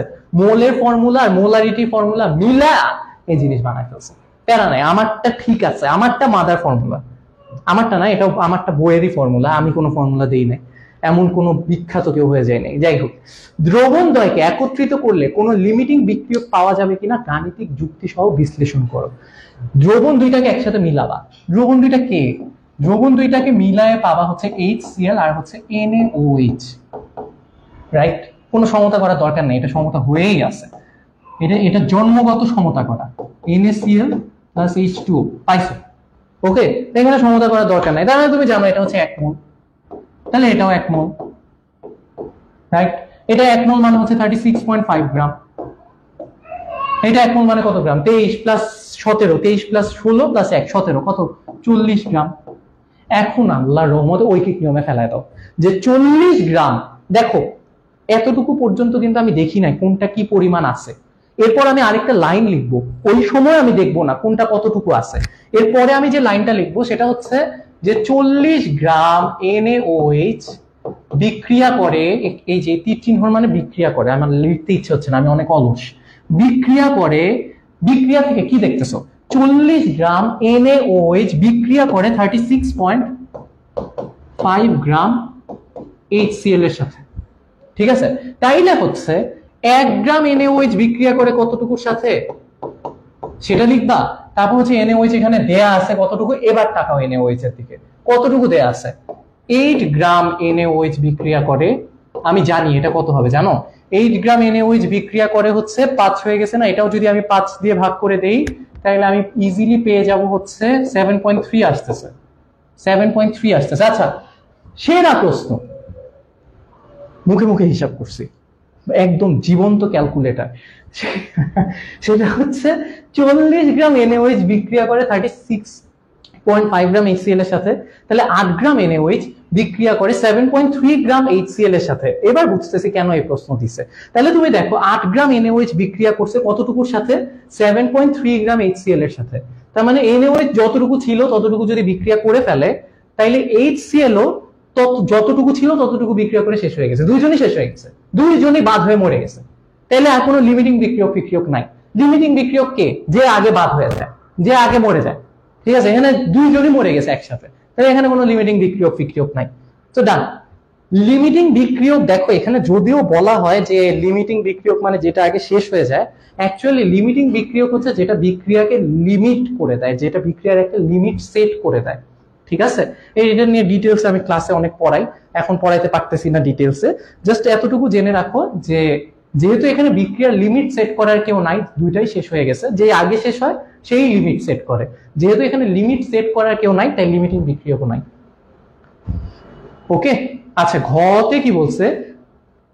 আচ্ছা ঘতেই এটা বলছে, পারছি। আচ্ছা এবার বলছে গ, এটাও আসে পরীক্ষায়, এটাও পরীক্ষায় আসে। সেটা বলছে যে যৌগটির আণবিক সংকেত নির্ণয় করো।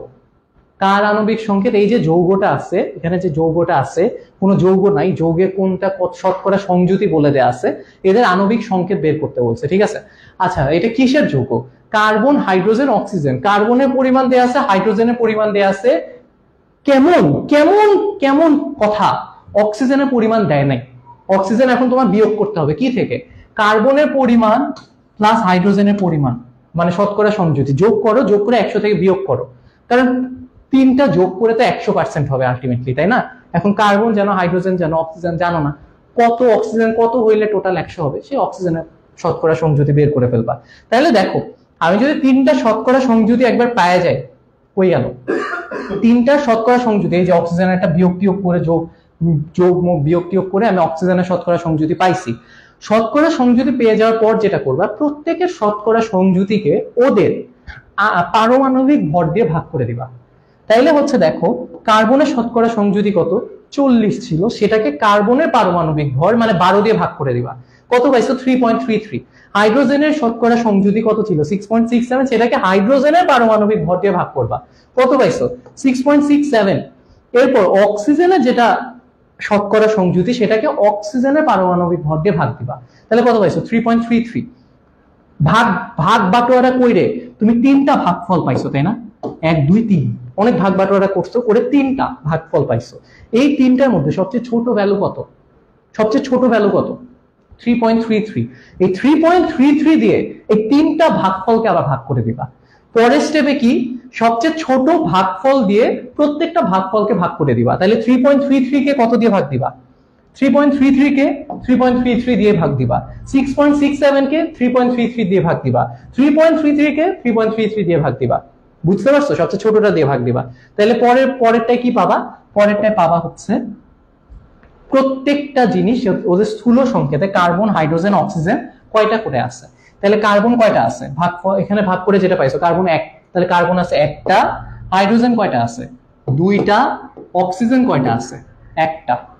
ওকে, সো এদের স্থূল সংকেত CH2O। বুঝতে কি পারছি? এবার এই স্থূল সংকেতের আণবিক ভর, স্থূল সংকেতের যে আণবিক ভর সেটা বের করো। কত? কার্বন কত? 12 প্লাস হাইড্রোজেন কত? 2টা আছে, সো 2 প্লাস 1টা অক্সিজেন আছে, কত হয়? 16, তাই না? কত হয় তাহলে? 12 14 16, 14 আর হচ্ছে 16 কত হয়? 40। ভুল করলাম? 40 কেন হচ্ছে? ছি ছি ছি ছি ছি ছি ছি ছি, নিজেকে একটু আগে জীবন্ত ক্যালকুলেটর বলছি, হচ্ছে 30। ওকে, সো 30 যে হইছে, সব দেখো এটা কার আণবিক ভর? স্থূল সংকেত যেটা পাইছো এটার আণবিক ভর 30, আর অ্যাকচুয়ালি যৌগ যেটা সেটার আণবিক ভর হচ্ছে 180। মাথায় রেখো, স্থূল সংকেত যেটা পাইছো, স্থূল সংকেত যেটা পাইছো প্রত্যেকটা সংখ্যাকে একটা নির্দিষ্ট ভ্যালু দিয়ে ভাগ করলে, গুণ করলে তুমি অ্যাকচুয়াল সংকেতটা পাবা। এই এন এর ভ্যালু কত আমি জানি না, এন এর ভ্যালু কেমনে পাবো? এই স্থূল সংকেতের যে আণবিক ভর সেটা দিয়ে অ্যাকচুয়াল আণবিক ভরকে ভাগ করে দিবা। এই যে স্থূল সংকেতের আণবিক ভর কত, 30, সেটা দিয়ে কাকে ভাগ করছি? অ্যাকচুয়াল আণবিক ভরকে। কত পাইছি? 6। তাহলে এই যে এন এর ভ্যালু যেটা সেটা হচ্ছে 6। তাহলে যৌগটা কেমন? CH2ON। তাহলে কত পাইলাম? কি হবে? এন এর ভ্যালু কত? 6। তাহলে কি হবে? C6H12O6। 6 দিয়ে ভিতরে প্রত্যেকটা ভ্যালুকে গুণ করে দাও। কার্বন একটা ছিল, 6টা হয়ে যাবে। হাইড্রোজেন 2টা ছিল, 12টা হয়ে যাবে। অক্সিজেন একটা ছিল, 6টা হয়ে যাবে। সবাই বুঝছি? সবাই বুঝছি? ক্লিয়ার? ওকে, ঠিক আছে। এবার বলছে যৌগটি 2.75 লিটার 0.25 দ্রবণ প্রস্তুতি গাণিতিকভাবে বিশ্লেষণ করো। খুবই সহজ, খুবই সহজ। বলছে আয়তন দেয়া আছে, আয়তন দেয়া আছে, তারপর হচ্ছে গিয়ে মোলারিটি দেয়া আছে। তাহলে দ্রবণটার ভর পাবা না। তুমি জানো মোলারিটি, মোলারিটি মানে হচ্ছে ভর বাই আয়তন, রাইট? মোলারিটি মানে কি? ভর বাই আয়তন, তাই না?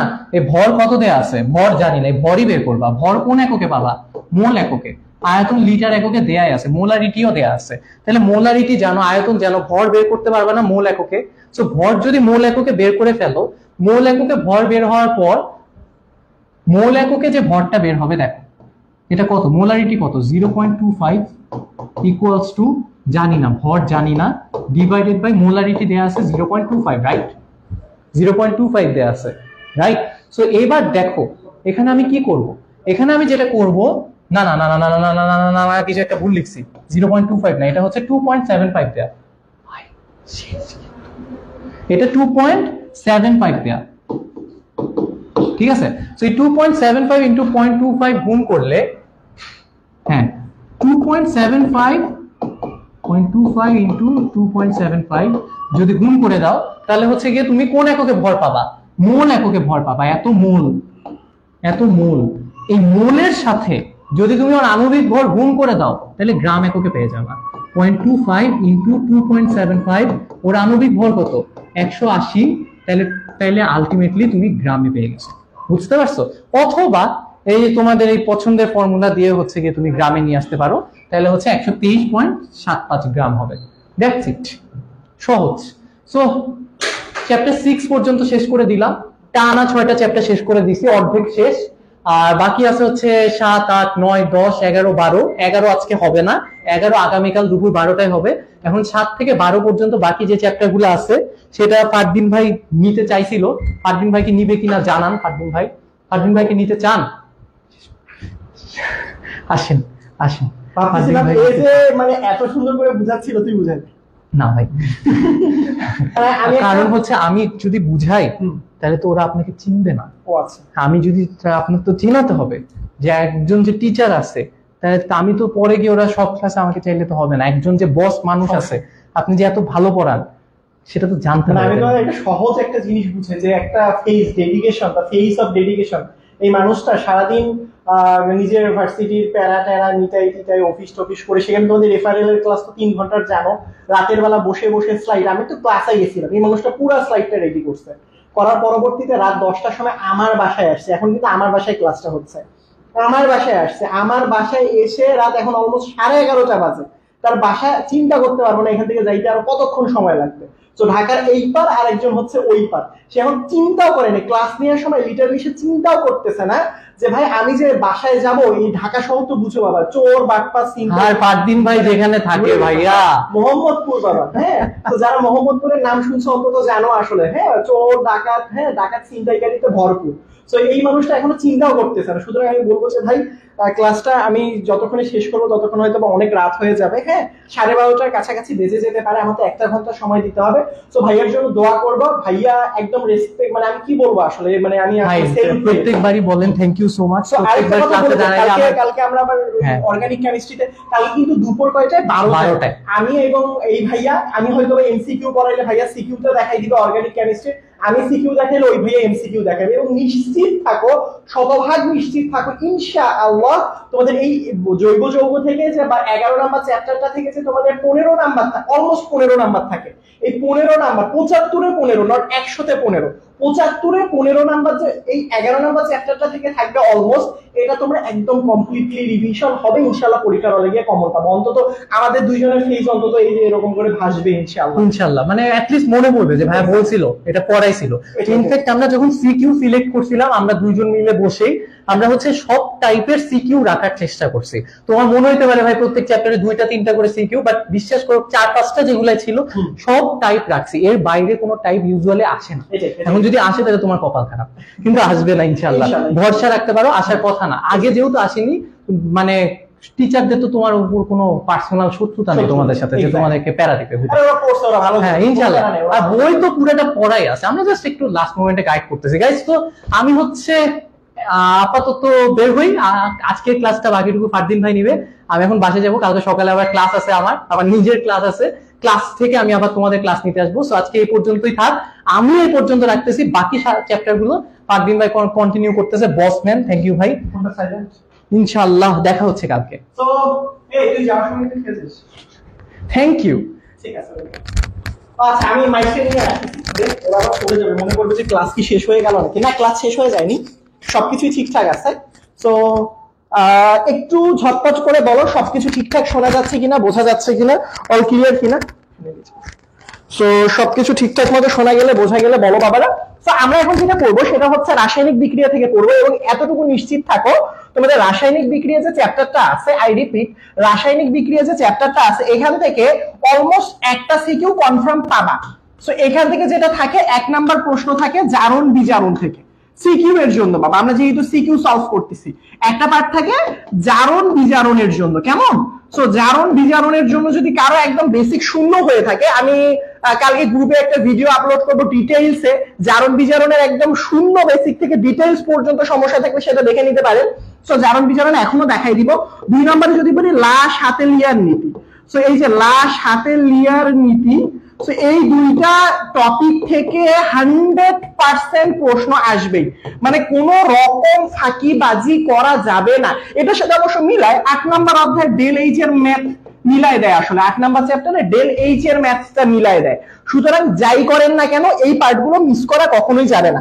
সো প্রথমে চ্যাপ্টার প্রশ্ন দেখেন, এখানের মধ্যে ক খ এর জন্য, আই রিপিট, ক খ এর জন্য যে পার্টগুলো দেখতে পারতেছেন আপনারা, সেটা হচ্ছে কি আমরা অলরেডি সাজেশন দিয়ে দিব, এটা আপনাদেরকে পড়তে হবে। গ নম্বরে আসেন, গ নম্বরে এখানের মধ্যে ওরা বলছে যে ভাইয়া 1 নাম্বার বিক্রিয়ার রাসায়নিক সাম্যাবস্থায় তাপের প্রভাব। সব সময় মনে রাখবা, কোন একটা রাসায়নিক বিক্রিয়ায় তাপের প্রভাব, চাপের প্রভাব, ঘনমাত্রার প্রভাব, এরকম যদি প্রভাবের কথা বলে থাকে, তার মানে এখানের মধ্যে এরা লাশ হাতে লিয়ার নীতির কথা বলছে। কিসের কথা? লাশ হাতে লিয়ার নীতির কথা বলেছে। বুঝতে পেরেছ? তাহলে বলছে 1 নাম্বার রাসায়নিক বিক্রিয়া। 1 নাম্বার রাসায়নিক বিক্রিয়াটা দেখো তো, এটা কি ধরনের বিক্রিয়া তোমরা বলো তো কমেন্টে। এটা কি তাপ উৎপাদী নাকি তাপ হারি? আই রিপিট, এটা কি তাপ উৎপাদী বিক্রিয়া নাকি তাপ হারি বিক্রিয়া? ডিটেইলসে কিন্তু আমি একটা ভিডিও অলরেডি এই গ্রুপে দিয়েছি, জাস্ট আমরা এই সিকিউটা সলভ করি। দেখো, যদি কখনো কোনো রাসায়নিক বিক্রিয়া ঘটানোর জন্য বাহির থেকে তাপ দিতে হয়, যেমন এখানে দেখো এই দুইটার মধ্যে বিক্রিয়া ঘটানোর জন্য বাহির থেকে আমি হিট প্রডিউস করতেছি বা সাপ্লাই করতেছি, অর্থাৎ 180 যোগ মানে বিক্রিয়কের সাথে যোগ আছে। তার মানে আমি এখানের মধ্যে একটা সহজ জিনিস বুঝাই। ধরো তুমি তাপ দিতে পারো, তাপের প্রভাব মানে কি? তাপ দিতে পারো, অর্থাৎ এই বিক্রিয়ার তাপ দিলে কি হবে এটা। আরেকটা তুমি করতে পারো, তাপ হ্রাস করতে পারো। এখন জিনিসটা কি? জিনিস হচ্ছে x2 আর y2, x2 প্লাস y2 মিলে কি তৈরি হয়েছে? এখানের মধ্যে হচ্ছে xy, আমরা তাপটা না লিখলাম, 2xy তৈরি হয়েছে। বুঝো, তার মানে x2 আর y2 মিলে 2xy তৈরি করছে। সুন্দরভাবে বুঝো ভাইয়া। এই বিক্রিয়ায় যদি তুমি তাপ দাও, এই দেখো তো এখানের মধ্যে এটা বিক্রিয়ক পার্ট না, এই পার্টটা কি বিক্রিয়কের পার্ট না? তাহলে বিক্রিয়ক কি বলবে? বলবে ভাই আমার কাছে তো অলরেডি তাপ আছে, আমার কাছে অলরেডি তাপ আছে, এটা কিন্তু একটা তাপ হারি বিক্রিয়া। তো এটা কি বিক্রিয়া? এটা হচ্ছে তাপ হারি বিক্রিয়া। তাপ হারি, আই হোপ তোমরা সবাই জানো আসলে তাপ হারি বিক্রিয়ার তাপ উৎপাদী বিক্রিয়ার মধ্যে পার্থক্যটা বা চিনতে পারো আই হোক। তো দেখো তাপ উৎপাদী হইলে ওই পাশে উৎপাদের সাথে প্লাস দেয়া থাকতো, যাই হোক। তো তাপ হারি বিক্রিয়ায় দেখো এই বিক্রিয়কটা কি বলতেছে, বলতেছে ভাইয়া আপনি তো আসলে অলরেডি আমার কাছে তাপ আছে, আপনি যদি আমাকে তাপ দেন, বিক্রিয়কে যদি তাপ দেন বা আপনি যদি আমাকে একটু তাপ দেন, আমার কাছে তাপ আছে ভাই, আমার আর লাগবে না। তো বিক্রিয়ক বলবে আমার কাছে তাপ আছে, আপনি উৎপাদের দিকে যান, অর্থাৎ সামনের দিকে যান। তার মানে তাপ যদি দাও তাপ হারি বিক্রিয়ায় বিক্রিয়কটা আস্তে আস্তে উৎপাদের দিকে যাবে। বুঝতে পেরেছো আমার কথা? তাহলে তাপ হ্রাস করলে কি হবে? উল্টাটা হবে। আপনি একটা মনে রাখবেন, শুধু উল্টাটা হবে, উল্টাটা। জাস্ট একটা পার্ট মনে রাখবেন, বাকি পার্টটা অটোমেটিকলি মনে থাকবে। দেখেন তাপ হারি বিক্রিয়ায় তাহলে কি হয়, তাপ দিলে আস্তে আস্তে বিক্রিয়াটা উৎপাদের দিকে যায় এবং উৎপাদের পরিমাণটা আস্তে আস্তে বেড়ে যায়। কেন? কারণ আপনি যখন এখানে তাপ দিবেন এটা তো আসলে উৎপাদের দিকে যাবে এবং উৎপাদের পরিমাণটাও বেড়ে যাবে। পরীক্ষা এমনও প্রশ্ন করতে পারে এই বিক্রিয়ায় কি করলে উৎপাদের পরিমাণটা বৃদ্ধি পাবে। উত্তর হচ্ছে ভাইয়া আপনি যদি এই বিক্রিয়ায় তাপ দেন তাহলে আসলে জিনিসটা বৃদ্ধি পাবে। তাপ উৎপাদীর ক্ষেত্রে কি উল্টা, উল্টা। তাপ হারিটা মনে রাখবেন, তাপ উৎপাদীটা উল্টা। তাপ উৎপাদী মনে রাখবেন, তাপ হারিটা উল্টা। একটা আরেকটার উল্টা হয়ে যায়। এখন বলছে এখানে দেখো 1 আর 3 নাম্বার বিক্রিয়ার মধ্যে কোনটা জারণ বিজারণ বিক্রিয়াকে সমর্থন করে যৌক্তিকভাবে বিশ্লেষণ করে, 2 আর 3। সো 2 নাম্বার এবং 3 নাম্বার আমরা এরকম ফাঁকা জায়গা আছে আই হোপ। সো দেখো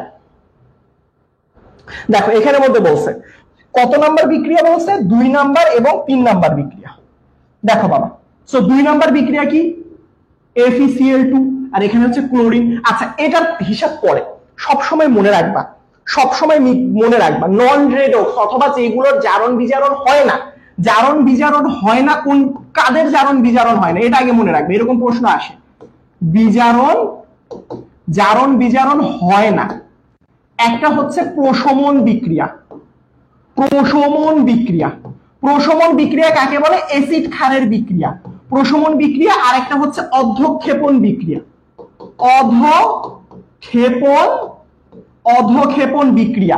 অর্থাৎ এখানে যদি প্রশমন বিক্রিয়া মানে অ্যাসিড এবং ক্ষার মানে অ্যাসিড প্লাস বেস এইটা রিঅ্যাকশন। তার মানে কখনো যদি আপনি অপশনে এরকম পান যে অ্যাসিড ক্ষারের বিক্রিয়া হচ্ছে তাহলে সেটা চোখ বন্ধ করে বলবেন ভাইয়া এই বিক্রিয়াটা আসলে কোনো রকম জারণ বিজারণকে সমর্থন করে না।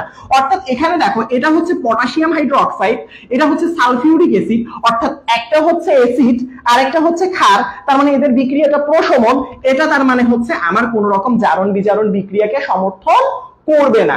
বাট আমি যদি তোমাদেরকে বলি ভাইয়া এই যে 2 নাম্বার বিক্রিয়া FeCl2, এই দুষ্টামি করে, এই বিক্রিয়াটা কি রকম হবে? FeCl2 প্লাস Cl2 তার পরবর্তীতে হচ্ছে FeCl3। এই বিক্রিয়া একটু ভালো করে খেয়াল করো, যতগুলো ক্লোরিন অপোজিট সাইডে ততগুলো প্লাস মাইনাস, তাহলে এটা হচ্ছে +2। যতগুলো ক্লোরিন তার অপোজিটে ততগুলো প্লাস, এই যে +3। এককভাবে মুক্ত পরমাণু বা যৌগে জারণ মান টোটালটা 0 হয়। কত হয়? 0 হয়। তার মানে আমি এখানে থেকে দেখো তো +2 থেকে +3 কখন যেতে পারবে? যদি আয়রন 2+ একটা ইলেকট্রন অপসারণ করে দেয় তাহলে কি 3+ এ পরিণত হয় না? তার মানে এটা কি একটা জারণ বিক্রিয়া? অবশ্যই জারণ বিক্রিয়া। সেম ভাবে এই যে 0 থেকে +3 কিভাবে হয়? 0 থেকে +3 কিভাবে হবে? 0 থেকে +3 হওয়ার জন্য, সরি 0 থেকে তো +3 না, এখানে দেখো এখানে ক্লোরিনের জারণ মান কত? একটা ক্লোরিনের -1, 3টা ক্লোরিনের গুণন হচ্ছে 3 দিয়ে দিল, মানে একেবারে -3 কখনো লিখলে কিন্তু একদম গোলা দিয়ে দিবে টিচার, বুঝছো? তাহলে কি দিতে হবে? ক্লোরিনের -1, 3টা ক্লোরিনের 3 সংখ্যার জন্য এটা 3 দিয়ে দিছি। তাহলে দেখো 0 আর এটার সাথে আছে -1, তার মানে 0 থেকে -1 মানে কি আস্তে আস্তে ইলেকট্রন গ্রহণ করলে না -1 হবে। তাহলে ক্লোরিন ছিল 0, সে একটা ইলেকট্রন রিসিভ করছে, করে ক্লোরিন মাইনাসে পরিণত হয়েছে, আমরা সমতা না করলাম। তার মানে এটা আমার জারণ বিক্রিয়া হলে এটা অবশ্যই বিজারণ বিক্রিয়া। সো এইরকম আরো অনেকগুলো জারণ বিজারণ বিক্রিয়া আছে যেগুলো পড়তে হবে। আমি হয়তো এখন একটু তাড়াতাড়ি পড়াই দিচ্ছি, অনেকের বুঝতে সমস্যা হতে পারে, বা একটু রিক্যাপ করে নাও। তবে আমি বলি বইয়ে অনেকগুলো আছে জারণ বিজারণ যেগুলো ইম্পর্টেন্ট, আমি তোমাদেরকে ভিডিও আকারে এই গ্রুপে দিয়ে দিব রেকর্ড করে। সো যাদের আসলে জারণ বিজারণে একটু সমস্যা তারা একটু দেখে নিবা প্রথম থেকে, কেমন? সো 2 নাম্বার সিকিউটা দেখো, উদ্দীপকের 1 নাম্বার বিক্রিয়াটা রেডক্স ব্যাখ্যা করতে বলছে। সো 1 নাম্বার বিক্রিয়াটা কি, এই যে একটু আমরা খুঁজে বের করি। 1 নাম্বার বিক্রিয়াটা এখানের মধ্যে দেখো, ভালো করে খেয়াল করো। আমরা গ নাম্বার প্রশ্নে যাই, দেখো ভালো করে খেয়াল করো। গ নাম্বার প্রশ্নে কি বলছে, 1 নাম্বার বিক্রিয়াটা রেডক্স ব্যাখ্যা করতে বলছে। তাহলে এখানে দেখো হাইড্রোজেন সালফাইড প্লাস Cl2, এটা বিক্রিয়া করলে কি হবে, হাইড্রোজেন ক্লোরাইড হবে 2 মোল HCl প্লাস হচ্ছে সালফার। এবার দেখো দুইটা যতগুলো হাইড্রোজেন অপোজিটে ততগুলো মাইনাস, সালফারের উপর -2 এককভাবে শূন্য, এর আগেরটার মতো।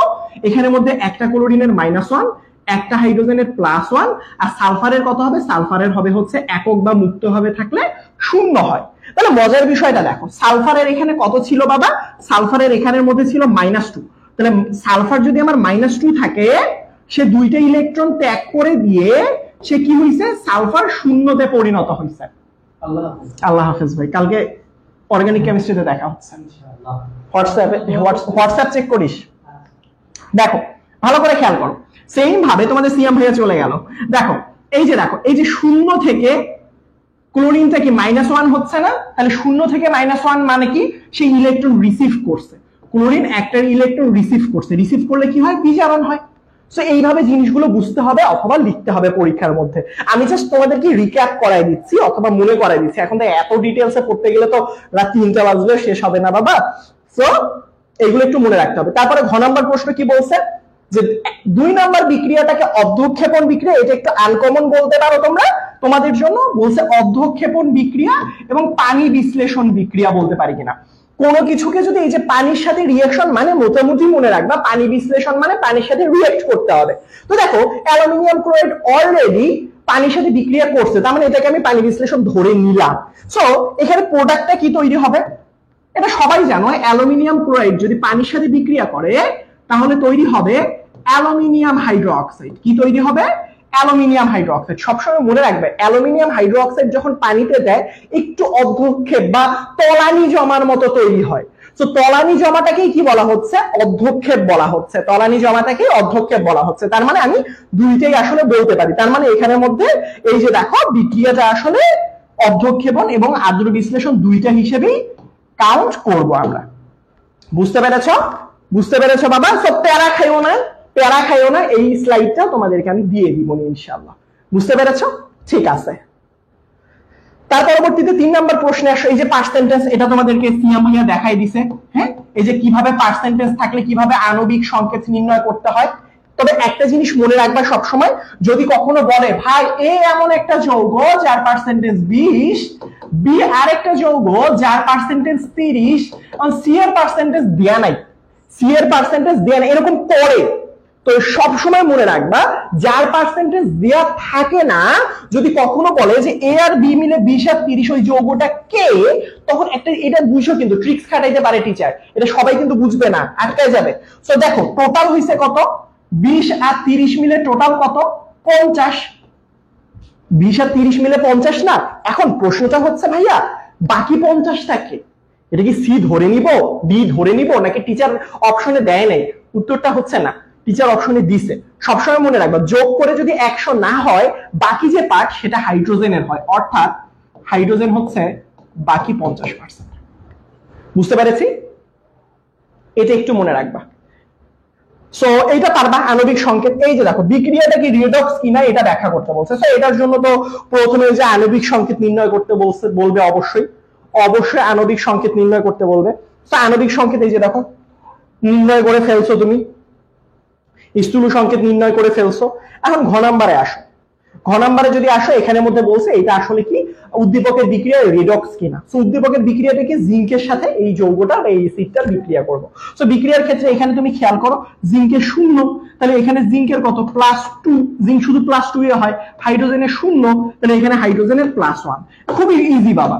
সো হাইড্রোজেন যদি আমার +1 হয়, +1 থেকে 0তে গেলে কি হয়, সে অবশ্যই জারণ মানের পরিবর্তন হইছে। তার মানে কি প্লাস থেকে যদি 0 দিকে যায়, তার মানে অবশ্যই এটাতে বিজারণ হইছে অথবা ইলেকট্রন গ্রহণ হইছে। আবার এখান থেকে যদি এখানে যায় তাহলে কি হবে, 0 থেকে +2, তার মানে জারণ হইছে। এইগুলো তোমরা পারবা, আই হোপ। তো স্লাইডটা দিয়ে দিব, তোমরা দেখে ফেলবা ইনশাআল্লাহ, কেমন। এরপরে আসো, এরপরে আসো বাবারা, এরপর পরে আসো হ্যাঁ, এরপরে আমি দেখতে পাচ্ছি অনেকেই আসো। হ্যাঁ, আমরা 12টার বেশি না যাওয়ারই চেষ্টা করব। ঠিক আছে, ঠিক আছে বাবু। দেখো 8 নম্বর চ্যাপ্টারে যেই একটা প্রশ্ন থাকবেই থাকবে সেটা হচ্ছে ডেল এইচ। চোখটা বন্ধ করে একটা প্রশ্ন কমন নাও, লাসাতিলিয়ান নীতি এবং ডেল এইচ এই দুইটা কম্প্যাক্ট মানে কম্বিনেশন করে কম্বাইন্ড করে প্রশ্ন করবে একসাথে, এটা শতভাগ নিশ্চিত। গ নাম্বারে লাসাতিলিয়ান দিলে ঘ নাম্বারে ডেল এইচ এর মান চাবে, গ নাম্বারে যদি ধরো হচ্ছে ডেল এইচ এর মান চাই, ঘ নাম্বারে লাসাতিলিয়া চাবে। ভাইয়া বিশ্বাস করো ডেল এইচ থেকে প্রশ্ন আসবেই, এবং এই প্রশ্নটা আসার পর ফারদিন ভাইয়ার চেহারা যাতে ভেসে থাকে তোমার চেহারার উপরে, বুঝছো? যেমন এখানের মধ্যে দেখো, এখন ডিটেইলসে করাবো না, একেবারে বেসিক থেকে করানোর সময় নেই, জাস্ট ধরাই দিব। তোমাদের যদি বুঝতে সমস্যা হয় ডেল এইচ এর একদম বেসিক পর্ব থেকে আমি ভিডিও গ্রুপে আগামীকালকে আপলোড করে ফেলবো, তোমরা দেখলেই হয়ে যাবে ইনশাআল্লাহ। সেই ক কত পার ভাই। গ নাম্বার প্রশ্নটা দেখো, গ নাম্বার প্রশ্ন দেখো, এখানের মধ্যে কি বলছে? এখানের মধ্যে বলছে কার্বন হাইড্রোজেন, মানে এরা ভালো টিচার অনেক। কেন অনেক ভালো টিচার বললাম? সবগুলোর ভ্যালু দেখো দিয়ে দিছে। এখন বলতে পারো যে ভাইয়া পরীক্ষার হলে কি এগুলো বন্ধন শক্তির মান দিয়ে দিবে কিনা? ওই যে রাব্বি জিদনি ইলমা, হ্যাঁ, যে যদি স্যারের মন চাহিদা থাকে তাহলে এইগুলোর মান দিয়ে দিবে। বাট এমসিকিউ এ বোর্ড পরীক্ষায় এরকম জিজ্ঞেস করে কার্বন হাইড্রোজেনের বন্ধন শক্তি কত, কার্বন কার্বনের বন্ধন শক্তি কত, কার্বন অক্সিজেনের বন্ধন শক্তি কত, তখন কি করবা? অবশ্যই মুখস্থ রাখতে হবে, মুখস্থ করা ছাড়া উপায় নেই আসলে। তো এখানে দেখো বলছে এই বিক্রিয়া ডেল এইচ এর মান কত। সবসময় মনে রাখবো যে একটা জিনিস মনে রাখবো, যে সবসময় মনে রাখবা যে এরকম করে শুধুমাত্র যে এরকম তোমাকে দিয়ে দিবে জিনিসটা এমনটা না।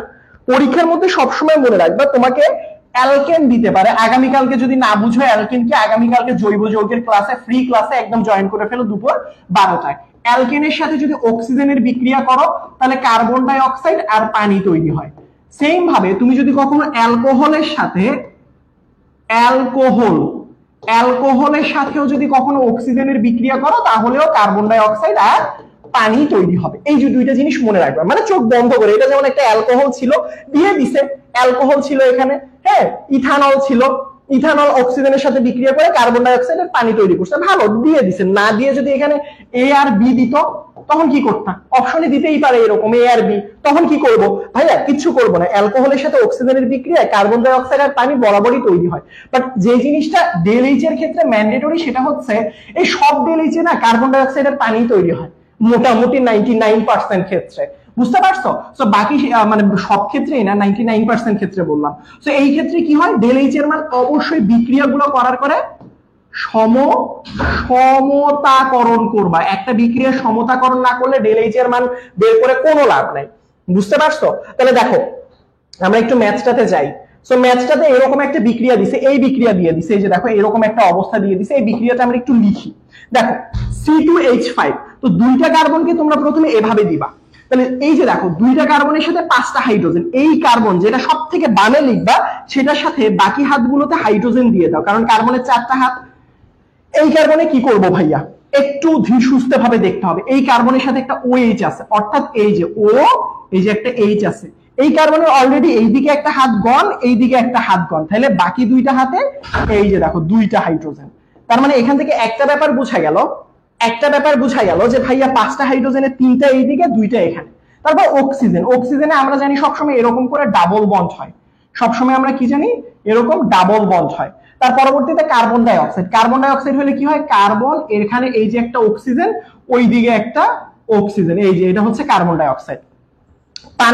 পানিটাকে কিভাবে লিখতে পারি, এই যে অক্সিজেন, এইদিকে একটা হাইড্রোজেন, এইদিকে একটা হাইড্রোজেন। এবার মজার বিষয় হচ্ছে দেখো এখানের মধ্যে ভালো করে আমি ডেল এইচ এর অনেকগুলো একটা ভিডিও দিব, সেখানে অনেক রকম ডেল এইচ এর ম্যাথ করা থাকবে আসলে। বাট এখানে একটু দেখো, তোমাকে প্রথম ফোকাসে রাখতে হবে এই যে বিক্রিয়ক, এই পার্টটার মধ্যে কে কে এখানে আছে, কে কে নাই।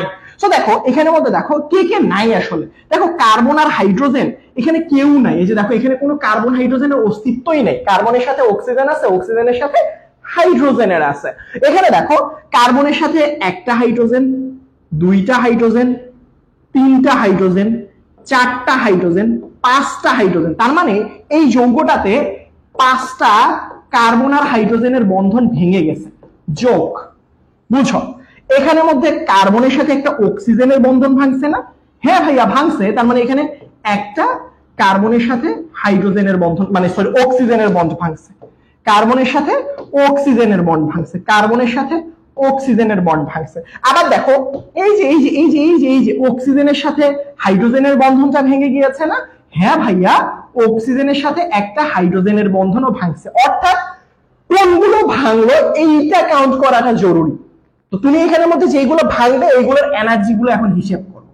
দেখো 5 এর সাথে কার্বন হাইড্রোজেনের এনার্জি দিছে 414, 5 গুণন 414 যোগ 1 গুণন কার্বন অক্সিজেনের কত দিছে? কার্বন অক্সিজেনের দিছে 350, তাহলে দাও 350 যোগ অক্সিজেন হাইড্রোজেন কত দিছে? অক্সিজেন হাইড্রোজেন দিছে হচ্ছে কত দিছে? 464 দিছে। তাহলে হিসাব করো 464। হ্যাঁ ঠিক আছে, 464 এটা যোগ করবা। তারপরে এটা তো তুমি বিক্রিয়কেরটা হিসাব করলা, তারপর এখন উৎপাদেরটা দেখো। উৎপাদে কি আছে? কার্বনের সাথে অক্সিজেনের এই পাশে একটা আছে, কার্বনের সাথে অক্সিজেনের এই পাশে আছে একটা। অর্থাৎ কার্বনের সাথে অক্সিজেন এই যে একটা, এই যে কার্বনের সাথে অক্সিজেন এই যে দুইটা, অর্থাৎ দুইটা কার্বনের সাথে অক্সিজেনের বন্ড ভেঙে গেছে। যোগ তার পরবর্তীতে মানে তৈরি হয়েছে, নতুন করে তৈরি হয়েছে। আবার দেখো কার্বনের সাথে এই জায়গায় একটা হাইড্রোজেন, কার্বনের সাথে এই জায়গায় একটা হাইড্রোজেন, অর্থাৎ কার্বন মানে সরি অক্সিজেনের সাথে একটা হাইড্রোজেন। কি বলি, এখানে একটা অক্সিজেনের সাথে হাইড্রোজেন, এখানে একটা অক্সিজেনের সাথে হাইড্রোজেন, রাইট? তো এখানে দেখো এই যে অক্সিজেনের সাথে হাইড্রোজেন কয়টা? দুইটা। তাহলে এবার দেখো কার্বনের সাথে অক্সিজেনের বন্ধন শক্তি কত? এই যে দেখো এখানেও কিন্তু কার্বন আর অক্সিজেন আছে, বুঝছো?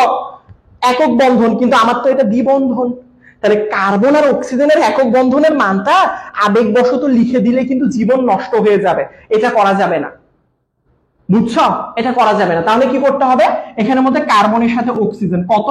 724, 2 গুণন 724 যোগ 2 গুণন অক্সিজেন হাইড্রোজেন। তাহলে অক্সিজেন হাইড্রোজেনের মান কই? এই যে অক্সিজেন হাইড্রোজেন, এই এখানে একটা তো এই যে দেখছো এইটার বন্ড আমরা হিসাব করি না, এটা করবো না এখন। অক্সিজেন হাইড্রোজেন কত? সো অক্সিজেন হাইড্রোজেনের মান হচ্ছে 1 2 3 464। তবে বিক্রিয়কটা যখন হিসাব করছি আমরা ভুলবশত অক্সিজেন অক্সিজেন কাউন্ট করিনি, এখানে অক্সিজেন অক্সিজেনেরও কাউন্ট করতে হবে। তাহলে একটা অক্সিজেন আর অক্সিজেন আছে, একটা অক্সিজেন আর অক্সিজেনের বন্ড কত? 498 যোগ 498। এই যে এভাবে হিসাব করো। তারপরে কি বিক্রিয়কের মোট এটা থেকে ওইটা বিয়োগ করবা, এটা থেকে ওইটা বিয়োগ করলে উত্তর হয়ে যায়। বুঝছো? সবাই বুঝছো? সবাই বুঝছো? ক্লিয়ার নাকি ঝামেলা আছে বলো? এই যে যেভাবে আমি হিসাব করলাম ওভাবে হিসাব করছি। আচ্ছা তারপরে দেখো বলছে 2 নম্বর বিক্রিয়া, বিক্রিয়ক ও উৎপাদ ব্যবহার করে কিভাবে আসলে হচ্ছে গিয়ে তোমার এই যে দেখো একটা জিনিস সবসময় মনে রাখবে, ডেনিয়াল সেল মনে রাখবা, সবসময় মনে রাখবে ডেনিয়াল সেল পড়তে হবে। কি পড়তে হবে? ডেনিয়াল সেল, ডেনিয়াল এইটা পড়তেই হবে, এটা না পড়লে কিন্তু খুবই খবর আছে, অবস্থা খারাপ আছে। ডেনিয়াল সেল অবশ্যই পড়তে হবে। তোর এই অধ্যায় থেকে আরেকটা ডেনিয়াল সেল যেমন ইম্পর্টেন্ট, আরেকটা হচ্ছে গিয়ে তোমার ডেনিয়াল সেলের পরবর্তীতে হচ্ছে যে সোডিয়াম ক্লোরাইডের, গাঢ় সোডিয়াম ক্লোরাইডের তড়িৎ বিশ্লেষণ, অথবা হচ্ছে গিয়ে তোমার ম্যাগনেসিয়াম ক্লোরাইডের তড়িৎ বিশ্লেষণ, এই পার্টগুলো খুবই খুবই গুরুত্বপূর্ণ, এইগুলো কিন্তু মিস করাই যাবে না। বুঝতে পেরেছো আমার কথা? তো দেখো ডেনিয়াল সেল এই যে সবাই জানো জিঙ্ক, আর এখানের মধ্যে হয়ে গেছে জিঙ্ক, হয়ে গেছে জিঙ্ক সালফেট। কিভাবে? তো এখানের মধ্যে ক্যাথোডে ক্যাটায়ন যাবে, অ্যানোডে অ্যানায়ন যাবে, বুঝতে পারছো? তো জিঙ্ক কি করবে? জিঙ্ক দুইটা ইলেকট্রন ত্যাগ করে দিয়ে কি করবে? জিঙ্ক 2+ পরিণত হবে। তার পরবর্তীতে কপার সালফেটে কি হবে? কপার 2+, দুইটা ইলেকট্রন গ্রহণ করে কপারে পরিণত হবে। তো আমি জাস্ট একটু মানে হালকা ধারণা দিচ্ছি, এটা একটু পড়ে নিবা বাবা, খুবই গুরুত্বপূর্ণ ডেনিয়াল সেল। হ্যাঁ, তো এই যে দেখো এই যে ইলেকট্রন দুইটা যখন যাতায়াত করবে লাইনের মধ্য দিয়ে, যখন যাতায়াত করবে এই যে দুইটা ইলেকট্রন, তখন আসলে বিদ্যুৎ পরিবহনের সৃষ্টি হবে। পটাশিয়াম লবণ সেতু হিসেবে পটাশিয়াম ক্লোরাইড ব্যবহার করা হয়, খুবই গুরুত্বপূর্ণ একটা এমসিকিউ। লবণ সেতুতে কোনটা ব্যবহার করা হয়? উত্তর হচ্ছে পটাশিয়াম।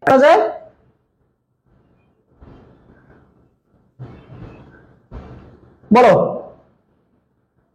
কথা কি ক্লিয়ার কিনা বলো? নেটের কি সমস্যা করতেছি কিনা বলো? আচ্ছা, ওয়েটিং ফর ভিডিও সিগন্যাল, হ্যাঁ আমারও কেন জানি মনে হইলো। ঠিক আছে ঠিক আছে, আমরা তাড়াতাড়ি শেষ করে ফেলবো। তার পরবর্তীতে আরেকটা পার্ট আছে বাবা এখানের মধ্যে, সেটা হচ্ছে এই যে গাঢ়, এই যে দেখো এখানে ক্ষেত্রে কার্বন হচ্ছে যে ডেল এইচ এর মান, এই যে ডেল এইচ এর, কখনো কখনো ডেল এইচ না দিয়ে বন্ধন শক্তিটা বের করতে বলতে পারে, অবশ্যই ডেল এইচ রিলেটেড সব ম্যাথ বাসায় করে ফেলবা। হয়তোবা বন্ধন শক্তির মান বের করতে পারে বলতে পারে, অথবা বন্ধন শক্তির মান দিয়ে ডেল এইচ এর মান বের করতে বলতে পারে। এখন দুইটা করার একটা সময় নাই, এক্স যদি এটা চায় তখন এক্স ধরে নিয়ে এটার মান বসাই দিব। আই হোপ তোমরা পারবা ইনশাল্লাহ, না পারলে জিজ্ঞেস করবা, ইনশাল্লাহ তোমরা পারবা।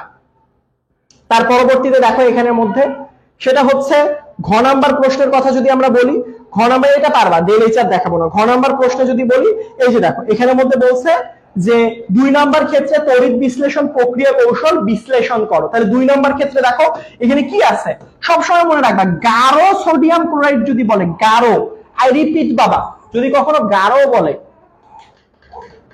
সো যদি কখনো কি বলে গাঢ়, গাঢ় মানে বুঝবা পানি আছে, পানির সাথে সোডিয়াম ক্লোরাইড আছে, দুইটা জিনিস আছে। গাঢ় সোডিয়াম ক্লোরাইড বললে কি আছে, পানি আর সোডিয়াম ক্লোরাইড আছে, সবসময় মনে রাখবা। এরকম যদি বলে মনে মনে মনের চোখ দিয়ে তুমি চিন্তা করে নিবা, পানিটাকে ভাঙলে এই দ্রবণে, মানে এই দ্রবণের মধ্যে কি কি থাকতে পারে, সোডিয়াম ক্লোরাইডকে ভাঙলে সোডিয়াম প্লাস, ক্লোরাইড মাইনাস, পানি থাকলে হাইড্রোজেন প্লাস, তার পরবর্তীতে হাইড্রোক্সাইড মাইনাস। এখন আমরা জানি ক্যাথোডে কারা যায় ক্যাটায়ন, অ্যানোডে কারা যায় অ্যানায়ন। ক্যাথোডের বিক্রিয়া যদি আমরা বলি, ক্যাথোড, ক্যাথোডে কারা যাবে, ক্যাটায়ন যাবে। ক্যাটায়ন কোনটা, এখন প্রশ্ন হচ্ছে ভাইয়া দুইটা ক্যাটায়নের মধ্যে কে যাবে?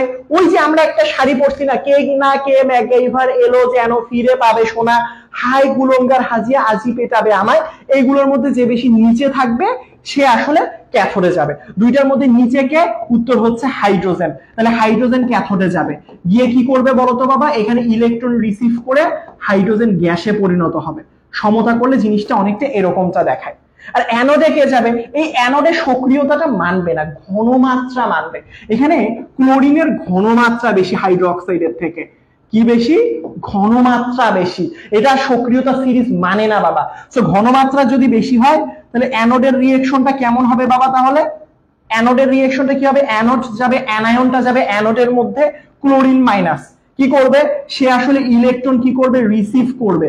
দুইটা ক্লোরিন মাইনাস একদম সমতা করে দুইটা ইলেকট্রন গ্রহণ করে ক্লোরিন গ্যাসে পরিণত হবে। তাহলে বেঁচে থাকলো কে ভাইয়া, বেঁচে থাকলো সোডিয়াম আর এখানের মধ্যে হাইড্রোক্সাইড। তাহলে সোডিয়াম আর হাইড্রোক্সাইড মিলে কি তৈরি করবে, হ্যাঁ সোডিয়াম হাইড্রোক্সাইড। বুঝছো, মনে রাখতে হবে, এগুলো পরীক্ষা আসবে, এইগুলো পরীক্ষায় অবশ্যই অবশ্যই আসবে, এগুলো না পড়লেই বিপদ, বুঝছো, না পড়লেই বিপদ। তার পরবর্তীতে দেখো, আই হোপ এগুলো পারবা এখন থেকে।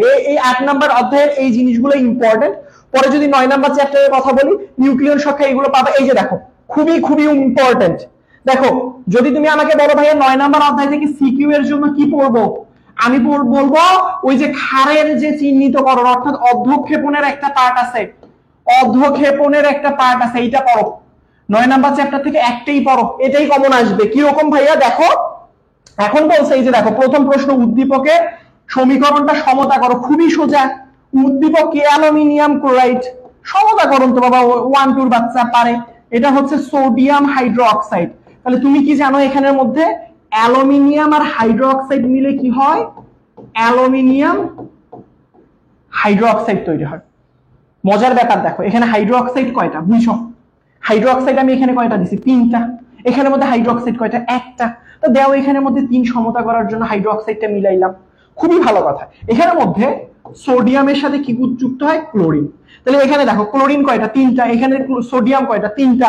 যদি তুমি এখানে সামনে 3টা দাও তাহলে সোডিয়ামও 3টা মিলে যায়, ক্লোরিনও 3টা মিলে যায়। সমতা, এটা তো গিফট প্রশ্ন, এটা একদম গিফট প্রশ্ন। দেখো এবার দেখো পরের প্রশ্নটা, আমি যেটা বলছি অধ্যক্ষেপের পাঠ থেকে প্রশ্ন আসবেই আসবে, মানে কোনো মিস নাই।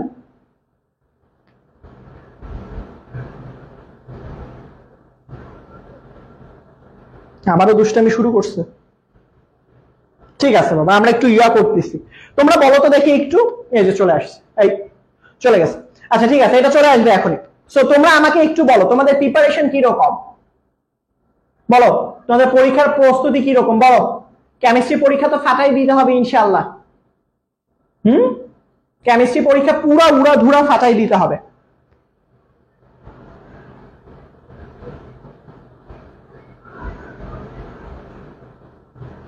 পুরা উড়াধুরা কেমিস্ট্রি পরীক্ষা ফাটাই দিতে হবে ইনশাআল্লাহ, কিন্তু পুরা একদম ফাটাই দিতে হবে, কোনো উপায় নেই। আমি খুব তাড়াতাড়ি শেষ করে দিব। এই 9 নাম্বার চ্যাপ্টারটা হলে 12 নাম্বার চ্যাপ্টারে একটা কনসেপ্ট বা একটু ধারণা নিয়ে আমি চেষ্টা করব 12টার মধ্যে শেষ করে দিতে। সো আই হোপ 12টার মধ্যে শেষ করতে পারবো। সো 12টার মধ্যে এই কারণেই শেষ করব, কারণ তোমাদের নিজেদেরও তো পড়াশোনার একটা ব্যাপার আছে। কালকে কিন্তু অর্গানিক কেমিস্ট্রির একটা ক্লাস আছে বাবা, বুঝছো? ক্যান্সেল করি। সো কালকে কিন্তু অর্গানিক কেমিস্ট্রির একটা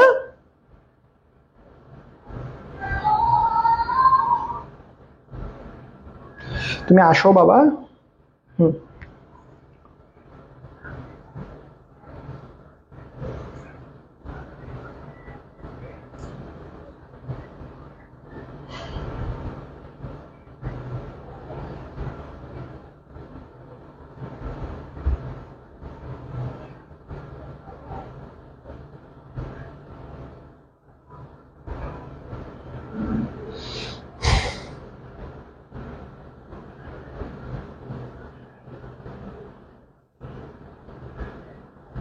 আচ্ছা চলে আসছে, চলো আমরা পড়ে ফেলি।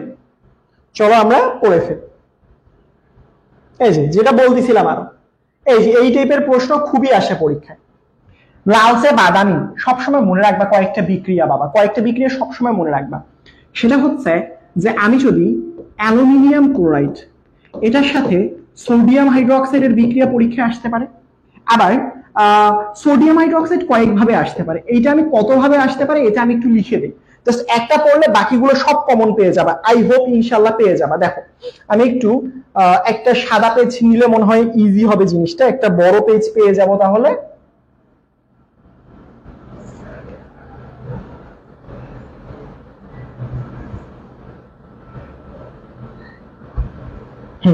দেখো কয়েকটা রিঅ্যাকশন মনে রাখবা সবসময় সোডিয়াম হাইড্রোক্সাইডের সাথে রিঅ্যাকশন দেখানো হয়, সোডিয়াম হাইড্রোক্সাইডের সাথে রিঅ্যাকশন দেখানো হয়, সোডিয়াম হাইড্রোক্সাইডের সাথে রিঅ্যাকশন দেখানো হয়, সোডিয়াম হাইড্রোক্সাইডের সাথে রিঅ্যাকশন দেখানো হয়। সবসময় মনে রাখবা সোডিয়াম হাইড্রোক্সাইড থেকে পরীক্ষায় আসতে পারে অ্যালুমিনিয়াম ক্লোরাইডের, অ্যালুমিনিয়াম নাইট্রেটও আসতে পারে। সো এইটার পরিবর্তে এরকমও দিতে পারে অ্যালুমিনিয়াম NO3 এখানের মধ্যে 3, এরকম দিতেই পারে বাবা, বাট ইজি, সব একই জিনিস। অ্যালুমিনিয়াম ক্লোরিনের জায়গায় নাইট্রেট দিয়ে দিতে পারে। তো তার পরবর্তীতে এখানের মধ্যে দিতে পারে হচ্ছে গিয়ে তোমার ফেরিক FeCl2 দিতে পারে, প্লাস হচ্ছে পরীক্ষার মধ্যে দিতে পারে FeCl3 দিতে পারে, আবার পরীক্ষার মধ্যে হচ্ছে CuCl2 দিতে পারে। দেখো বাবা সবসময় মনে রাখবা এই যে ক্লোরিনের জায়গায় যে সবসময় ক্লোরিন পরীক্ষা দিবে ব্যাপারটা এমন না, যেমন কপারের পরিবর্তে কপার সালফেট দিতে পারে। বাট তুমি একটা জিনিসে ফোকাস করবা, সেই জিনিসটা হচ্ছে ভাইয়া সামনের পার্টটা ঠিক আছে কিনা, অ্যালুমিনিয়ামের দিকে ফোকাস রাখবা, আয়রনের দিকে ফোকাস রাখবা, এই আয়রনের দিকে ফোকাস রাখবা। ওয়ান লাস্ট রিঅ্যাকশন আছে সেটা হচ্ছে জিঙ্ক ক্লোরাইড। এই কয়েকটা থেকে একটা 100% কমন পাবা, শতভাগ লিখে রাখো। কেউ তো এরকম বলতে পারো যে ভাই আপনি কি প্রশ্ন দেখছেন? হ্যাঁ ভাই এখান থেকে প্রশ্ন আসবে, না আসলে আমাকে এসে জিজ্ঞাসা করো ভাইয়া বলছেন এখান থেকে প্রশ্ন আসেনি। মনে রাখবা অ্যালুমিনিয়াম ক্লোরাইডের সাথে এটা হয় কি অ্যালুমিনিয়াম হাইড্রোক্সাইড, হ্যাঁ তারপরে কি উৎপন্ন দরকার নেই, ওগুলোটা ম্যান্ডেটরি। FeOH2, একটা হচ্ছে ফেরিক হাইড্রোক্সাইড এখন যেটা লিখতেছে, আর উপরেরটা হচ্ছে ফেরাস হাইড্রোক্সাইড। তার পরবর্তীতে দেখো সো এখানের মধ্যে অন্য কিছুও দিয়ে দিতে পারে। সো মানে জাস্ট ক্লোরিনের জায়গায় নাইট্রেট দিতে পারে, বাট ফোকাস রাখবো এইগুলো সামনের দিকে। তাহলে জিঙ্ক হাইড্রোক্সাইড, বুঝছো? তার পরবর্তীতে দেখো ভালো করে খেয়াল করো, সেটা হচ্ছে এখানে যে জিনিসটা হয় যদি তুমি অ্যালুমিনিয়ামের সাথে বিক্রিয়া করো এই অর্ধক্ষেপটা হবে সাদা, মনে রাখবা, মুখস্থ করে যাবা।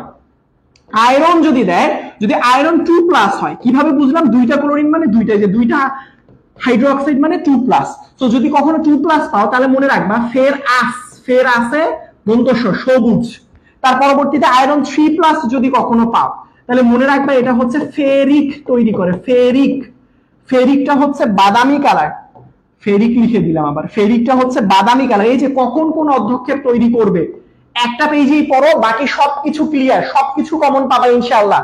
এই যে দেখো এটা হচ্ছে সাদা কালার, সাদা কালারের অর্ধক্ষেপ, এটা হচ্ছে জিঙ্কটাও হচ্ছে, ও আচ্ছা উপরেরটা সাদা না, উপরেরটা নীল কালার হবে। সো উপরেরটা নীল কালারের অর্ধক্ষেপ হবে, নীল কালার। সো এই পরীক্ষার মধ্যে কিন্তু খুবই আসে বাবা, খুবই আসে এইগুলো করো 9 নাম্বার চ্যাপ্টারে। আর অন্য কিছু দরকার নাই, ওই যে আসতে পারে প্রশমনের ভূমিকা টুমিকা, এগুলো আসতে পারে, বাট এগুলো লাগবে না, এগুলো লাগবে না। তারপরে আসে 10 নাম্বার চ্যাপ্টার, তার নাম পরে আসো 10 নাম্বার চ্যাপ্টার। তো 10 নাম্বার আরেকটা, যে যদি ওই অধ্যায় থেকে প্রশমনের গুরুত্ব আসে বা অন্য কিছু আসে, দিও না, অন্য অধ্যায় থেকে উত্তর করো। এই অধ্যায় থেকে এইগুলো উত্তর করতে গেলে পুরো মারা খাওয়া যাবে, একদম অনেক বড় ধরা খেয়ে যেতে পারো, কারণ থিওরিটিক্যাল তো, টিচার চাইলো মার্কস দিল না, কি করবা, কিছু করার নাই। তারপরে 10 number chapter, please request, please এখান থেকে সিকিউ দিও না, এখান থেকে সিকিউ আসে না, এখান থেকে সিকিউ আসে না, যদি আসে প্লিজ দিও না। থিওরিটিক্যাল পার্ট না পারলে দেয়ালে পিঠ থেকে দিলে দেন দাও, বাট এই অধ্যায় থেকে সিকিউ উত্তর করতে গেলে ধরা খাবা নিশ্চিত, কারণ এখানে টিচার অনেক কষ্ট করে পড়ে যাবা, টিচার নাম্বার দিবে না, টিচার একদমই নাম্বার দিবে না। তারপরে আসে হচ্ছে 11 নাম্বার চ্যাপ্টার। 11 নাম্বার চ্যাপ্টার থেকে আমি একটা কথাই বলবো, সেটা হচ্ছে যে ভাই আগামীকালকে দুপুর 12টায় 11 নাম্বার চ্যাপ্টার থেকে আমরা পুরো রিভিশনে আসতেছি, তোমার সিয়াম ভাইয়া আর আমি ইনশাআল্লাহ। সো ওই ক্লাসটা জয়েন করে ফেলবা। 11 নাম্বার চ্যাপ্টারে 15 নাম্বার আসে মোটামুটি, এটা আমরা একটু সময় নিয়ে শেষ করতে চাই, বুঝতে পেরেছো আমার কথা? সো লাস্ট ওয়ান যে অধ্যায়টা, সেটা হচ্ছে আমাদের জীবনের রসায়ন। আমি জানি না কারা কারা পড়েছো কি পড়ো নাই। সো আমাদের জীবনের রসায়নের যদি কথা বলি, এই চ্যাপ্টার থেকে যেটা আসে সেটা হচ্ছে ব্লিচিং পাউডার। ব্লিচিং পাউডার এই পার্টটা পড়বা, আমি দেখাই দিচ্ছি। ব্লিচিং পাউডার আসতে পারে, আরেকটা আসতে পারে হচ্ছে গিয়ে সাবান, সাবান প্রস্তুতি এবং সাবান পরিষ্কারের কৌশল, সেই সেম ভাবে ডিটারজেন্ট। সো ডিটারজেন্ট হচ্ছে প্রস্তুতি এবং এটা হচ্ছে পরিষ্কারের কৌশল। এই কয়েকটা পার্ট থেকে সিকিউ আসে এই অধ্যায়ে। চলো আমরা একটু দেখি। সো দেখো, এই যে এখানে প্রশ্নই বলছে যে 2 নম্বর যৌগ পরিষ্কারের কৌশল। 2 নম্বর যৌগ কোনটা? Bleaching powder. সো ব্লিচিং পাউডারের সংকেতটাও মাঝে মাঝে চলে আসে, ক্যালসিয়াম ক্লোরো হাইপোক্লোরাইড, এটা কিন্তু চলে আসে। ব্লিচিং পাউডারের সংকেত মনে রাখবা, calcium chloro hypochlorite, calcium chloro hypochlorite, calcium chloro hypochlorite. So এইটা মনে না রাখলে কিন্তু একটু খবর আছে আসলে, আমি বলতে পারি। সো এইটা পরিষ্কারের কৌশলটা, প্রথমে পরিষ্কারের কৌশলের আগে তোমাকে যেটা দেখাইতে হবে, এটা একটু প্রস্তুতি দেখাবা। পরিষ্কারের কৌশলটার আগে পারলে একটু প্রস্তুতি দেখাবা। সো আমরা যদি পরিষ্কারের কৌশল, আই হোপ অনেকে জানো, এগুলো থিওরিটিক্যাল জিনিসপত্র। এই যে দেখো এখানে বলবে যে হ্যাঁ এগুলো উঠায় না, যে এগুলো আসলে ব্লিচিং পাউডার তখনই ব্যবহার করা হয় যখন যেই জায়গা থেকে ময়লা উঠে না, ময়লা উঠানোটা খুবই দরকার, বাট ময়লা উঠতেছে না, সেই জায়গায় আসলে ব্লিচিং পাউডার ব্যবহার করা হয়। মানে যেখানে শরীর মানে হচ্ছে কাপড়ের রং ভরে একটু ঘাটতেরামি করে, ওই পার্ট গুলোতে ব্যবহার করা হয়। যেমন এখানে দেখো, প্রথমে আমি যদি বলি ব্লিচিং পাউডারের পার্টটা, এই যে দেখো, এই যে ব্লিচিং পাউডার কি করবে, আমরা পানিতে দিব, পানিতে দেওয়ার পর ক্যালসিয়াম ক্লোরাইড, এই যে দেখো, এই যে দেখো হাইপোক্লোরাস অ্যাসিড তৈরি করে, হাইপোক্লোরাস অ্যাসিড। এই যে দেখো হাইপোক্লোরাস অ্যাসিড গুলো, এই যে দেখো, এইটা একটু মনে রাখবে। এই হাইপোক্লোরাস অ্যাসিডটা পরবর্তীতে হাইড্রোক্লোরিক অ্যাসিড, আর এই যে কাজ হচ্ছে এই অক্সিজেন দিয়ে, জায়মান অক্সিজেন দিয়ে। প্রথম ধাপে দেখো, প্রথম ধাপে ব্লিচিং পাউডারে কি হয়, ক্যালসিয়াম ক্লোরো হাইপোক্লোরাইড পানির সাথে বিক্রিয়া করে ক্যালসিয়াম ক্লোরাইড, আর এই যে আমার টার্গেট হচ্ছে এই অক্সিজেনটা, বাবা এই অক্সিজেনটা, এখান থেকে একটু অক্সিজেনটাকে বের করতে পারছি। পরের ধাপে এই অক্সিজেনটাকে আমি যখন ভেঙে ফেলবো, এই জায়মান অক্সিজেন পাবো। এই অক্সিজেন দিয়ে পিটায় পিটায় আসলে ময়লাগুলো পরিষ্কার করব। এই যে দেখো, এই যে দেখো, পিটায় পিটায় আসলে রংগুলো পরিষ্কার করব। বুঝতে পেরেছো? এগুলো একটু থিওরিটিক্যাল পড়বা। দেখো এখানে বলছে 1 নম্বর অপেক্ষা 3 নম্বর, সবসময় মনে রাখবা। যদি কখনো তুলনা করতে বলে, সাবান ভালো করে পরিষ্কার করতে পারে নাকি ডিটারজেন্ট, তোমরাই বলো। আমরা কাপড় ধোয়ার জন্য কি ডিটারজেন্ট বেশি গুরুত্ব দেই নাকি সাবানকে বেশি গুরুত্ব দেই? অবশ্যই আমরা ডিটারজেন্টকে, আমি তো বাসায় সবসময় ডিটারজেন্ট দিয়ে কাপড় ধুই। তো সবসময় মনে রাখবে, ডিটারজেন্ট, আই রিপিট, ডিটারজেন্ট দিয়ে কাপড় ধোয়া বেশি পরিষ্কার হয়। এবার বলছে পরিষ্কার যৌগ উত্তম। এবার পরিষ্কারের কৌশলটা ব্যাখ্যা করবে। এই যে এরা পরিষ্কার জাস্ট দেখানো আছে, জাস্ট এইগুলো একটু পড়ে নিবা নিজে থেকে। আসলে এগুলো মানে হাইড্রোফোবিক, পানি বিকর্ষী, হ্যাঁ এইগুলো চাপ দিলে একটু হাইড্রোফোবিক গুলো, পানির আকর্ষী গুলো বা পানি বিকর্ষী গুলো পানি থেকে দূরে সরে যায়। এগুলো একটু পড়লে আই হোপ তোমরা পেয়ে যাবে। তার পরবর্তীতে আসো, এই যে দেখো আবারও হচ্ছে গিয়ে ওই যে দেখো সেম ভাবে বলছে উভয় পাত্রের জীবাণু, এই যে দেখো উভয় পাত্রের জীবাণুনাশক হিসেবে ব্যবহার করলে ব্যবহারের ক্ষেত্রে ভিন্ন ভিন্ন। দেখো ব্লিচিং পাউডার, আর একটা হচ্ছে ভিনেগার, এটা জৈব যৌগের পার্ট। ভিনেগার দিয়ে খাবার সংরক্ষণ করা হয়। আর এখানে মধ্যে ব্লিচিং পাউডার দিয়ে কিভাবে আসলে কাপড় পরিষ্কার করা হয় একটু আগে পড়লাম। পানির সাথে প্রথমে রিঅ্যাকশন দিব, তারপরে এই যে দেখো হাইপোক্লোরাস তৈরি করব, তার পরবর্তীতে দেখো সেটা অক্সিজেন তৈরি হবে, এই অক্সিজেনটা মৃত জীবাণু তৈরি করবে। বুঝতে পেরেছো আমার কথা? বুঝতে পেরেছো? সো এইগুলো তো তোমরা পারো, মৃত জীবাণু যারা পারো না আসলে ভিনেগারেরটা, আগামীকালকে দুপুর 12টায় কিন্তু জৈব যৌগের লাইভ ক্লাস আছে, দুপুর 12টা থেকে 1টা 1:30টা 2টা হতে পারে ম্যাক্সিমাম, ইনশাল্লাহ সেই ক্লাস করলেই তোমরা কমন পেয়ে যাবে। আই হোপ এইগুলো বুঝতে পারবা তখন। সো তার পরবর্তীতে দেখো এই জায়গায় একটা সুন্দর বিক্রিয়া দিছে, আমি তোমাকে বলি এই জায়গায় এই যে দেখো একটা অদ্ভুত রিঅ্যাকশন দিছে যেটা তোমার বইয়ের মধ্যে তেমন ভাবে নেয়া নাই। আই রিপিট, তেমন ভাবে দেয়া নাই, সবসময় মনে রাখবে। এইটা দেখে ঘাবড়াইও না।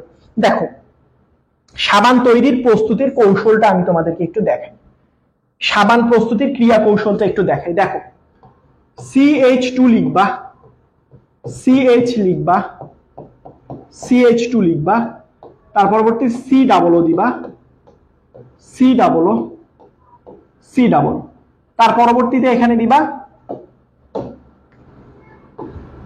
C17H35। বুঝছো? বুঝছো? C17H35 এভাবে মনে রাখবা। C17 সাবান হচ্ছে উচ্চতর fatty acid, C17H35, C double O গুলো লাল দিয়ে দাও তাহলে বুঝতে সুবিধা হবে। একটু পরে যেমন রিঅ্যাকশন গুলো করবো তখন বুঝবা। C double O, C double O, C double O. এখন দেখো এটার সাথে সোডিয়াম হাইড্রোক্সাইডের রিঅ্যাকশন করবো। ক্ষার, এটা একটা ফ্যাটি অ্যাসিড, উচ্চতর ফ্যাটি অ্যাসিড, ফ্যাটি অ্যাসিড, আর এটা হচ্ছে ক্ষার। অ্যাসিড আর ক্ষারের বিক্রিয়া কি হয়? উৎপন্ন হয় লবণ আর পানি, কিন্তু এখানে একটা ভিন্ন জিনিস তৈরি হবে, সেটা হচ্ছে সাবান তৈরি হবে। সবসময় মনে রাখবে এরকম যদি রিঅ্যাকশনটা পাও তোমরা বা করে ফেলো, প্রথম ধাপে যেটা করবা এইটাকে আলাদা করবা। এই যে এই পার্টটার সাথে এই পার্টটার সাথে তোমার যে এই যে এখানে 3 মোল সোডিয়াম হাইড্রোক্সাইড দিবা, এই যে হাইড্রোক্সাইডটা আছে এই হাইড্রোক্সাইড বাবাজির সাথে এই পার্টটা রিঅ্যাকশন দিয়ে দিবা। অর্থাৎ এই জায়গায় একটা হাইড্রোক্সাইড দিবা, এই জায়গায় একটা মনে মনে হাইড্রোক্সাইড দিবা, এই জায়গায় একটা মনে মনে হাইড্রোক্সাইড দিবা। অর্থাৎ এই যে সোডিয়াম হাইড্রোক্সাইডের হাইড্রোক্সাইড পার্টটা এটার সাথে যুক্ত হবে, CH2 CH2। তাহলে এখানেও দেখো হাইড্রোক্সাইড, এটা হাইড্রোক্সাইড, এটাও হাইড্রোক্সাইড। এটার নাম কি? এটার নাম হচ্ছে গ্লিসারল। তার পরবর্তীতে সাবান কই পাইলাম ভাই? এই যে বাকি যে পার্টটা আছে C17H35 কয়টা আছে? উপরে একটা, এখানে একটা, এখানে একটা, 3টা আছে ভাইয়া। C17H35 লিখে ফেলো। তার পরবর্তী দেখো C ডাবল ও কয়টা আছে ভাইয়া? 3টা, তাহলে C ডাবল ও লিখে ফেলো। তার পরবর্তীতে এই যে বাকি যে পার্ট কয়টা সোডিয়াম আছে ভাইয়া? 3টা, যে লিখে ফেলো। সো অ্যামাউন্ট তো আমি এখানে একটা একটা করে লিখলাম। C17H35 এটাও একটা, C ডাবল ও এটাও একটা, সোডিয়াম এটাও একটা, বাট এটা আমাকে 3টা সমতাকরণের জন্য আমি সামনে 3 দিব। এই যে এটাই সাবান। এটা একটু মনে রাখবা, পরীক্ষায় আসার জন্য খুবই খুবই গুরুত্বপূর্ণ, পরীক্ষায় খুবই আসতে পারে, এটা খুবই আসতে পারে বাবা, একটু মনে রাখবা বাবারা, নয়তো মুশকিল। বুঝছো? এই যে এখানের মধ্যে গ্লিস টিলিস এগুলো পাবা। সো বাচ্চা কাচ্চারা, আই হোপ তোমরা বুঝতে পারছো। সো কি অবস্থা? ক্লাসটা আমি ইন্ড করে দিব এখন।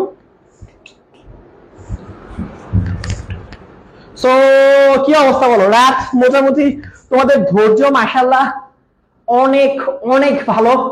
ভাইয়া স্লাইড পাবো না? অবশ্যই স্লাইড পাবা, অবশ্যই অবশ্যই স্লাইড পাবা।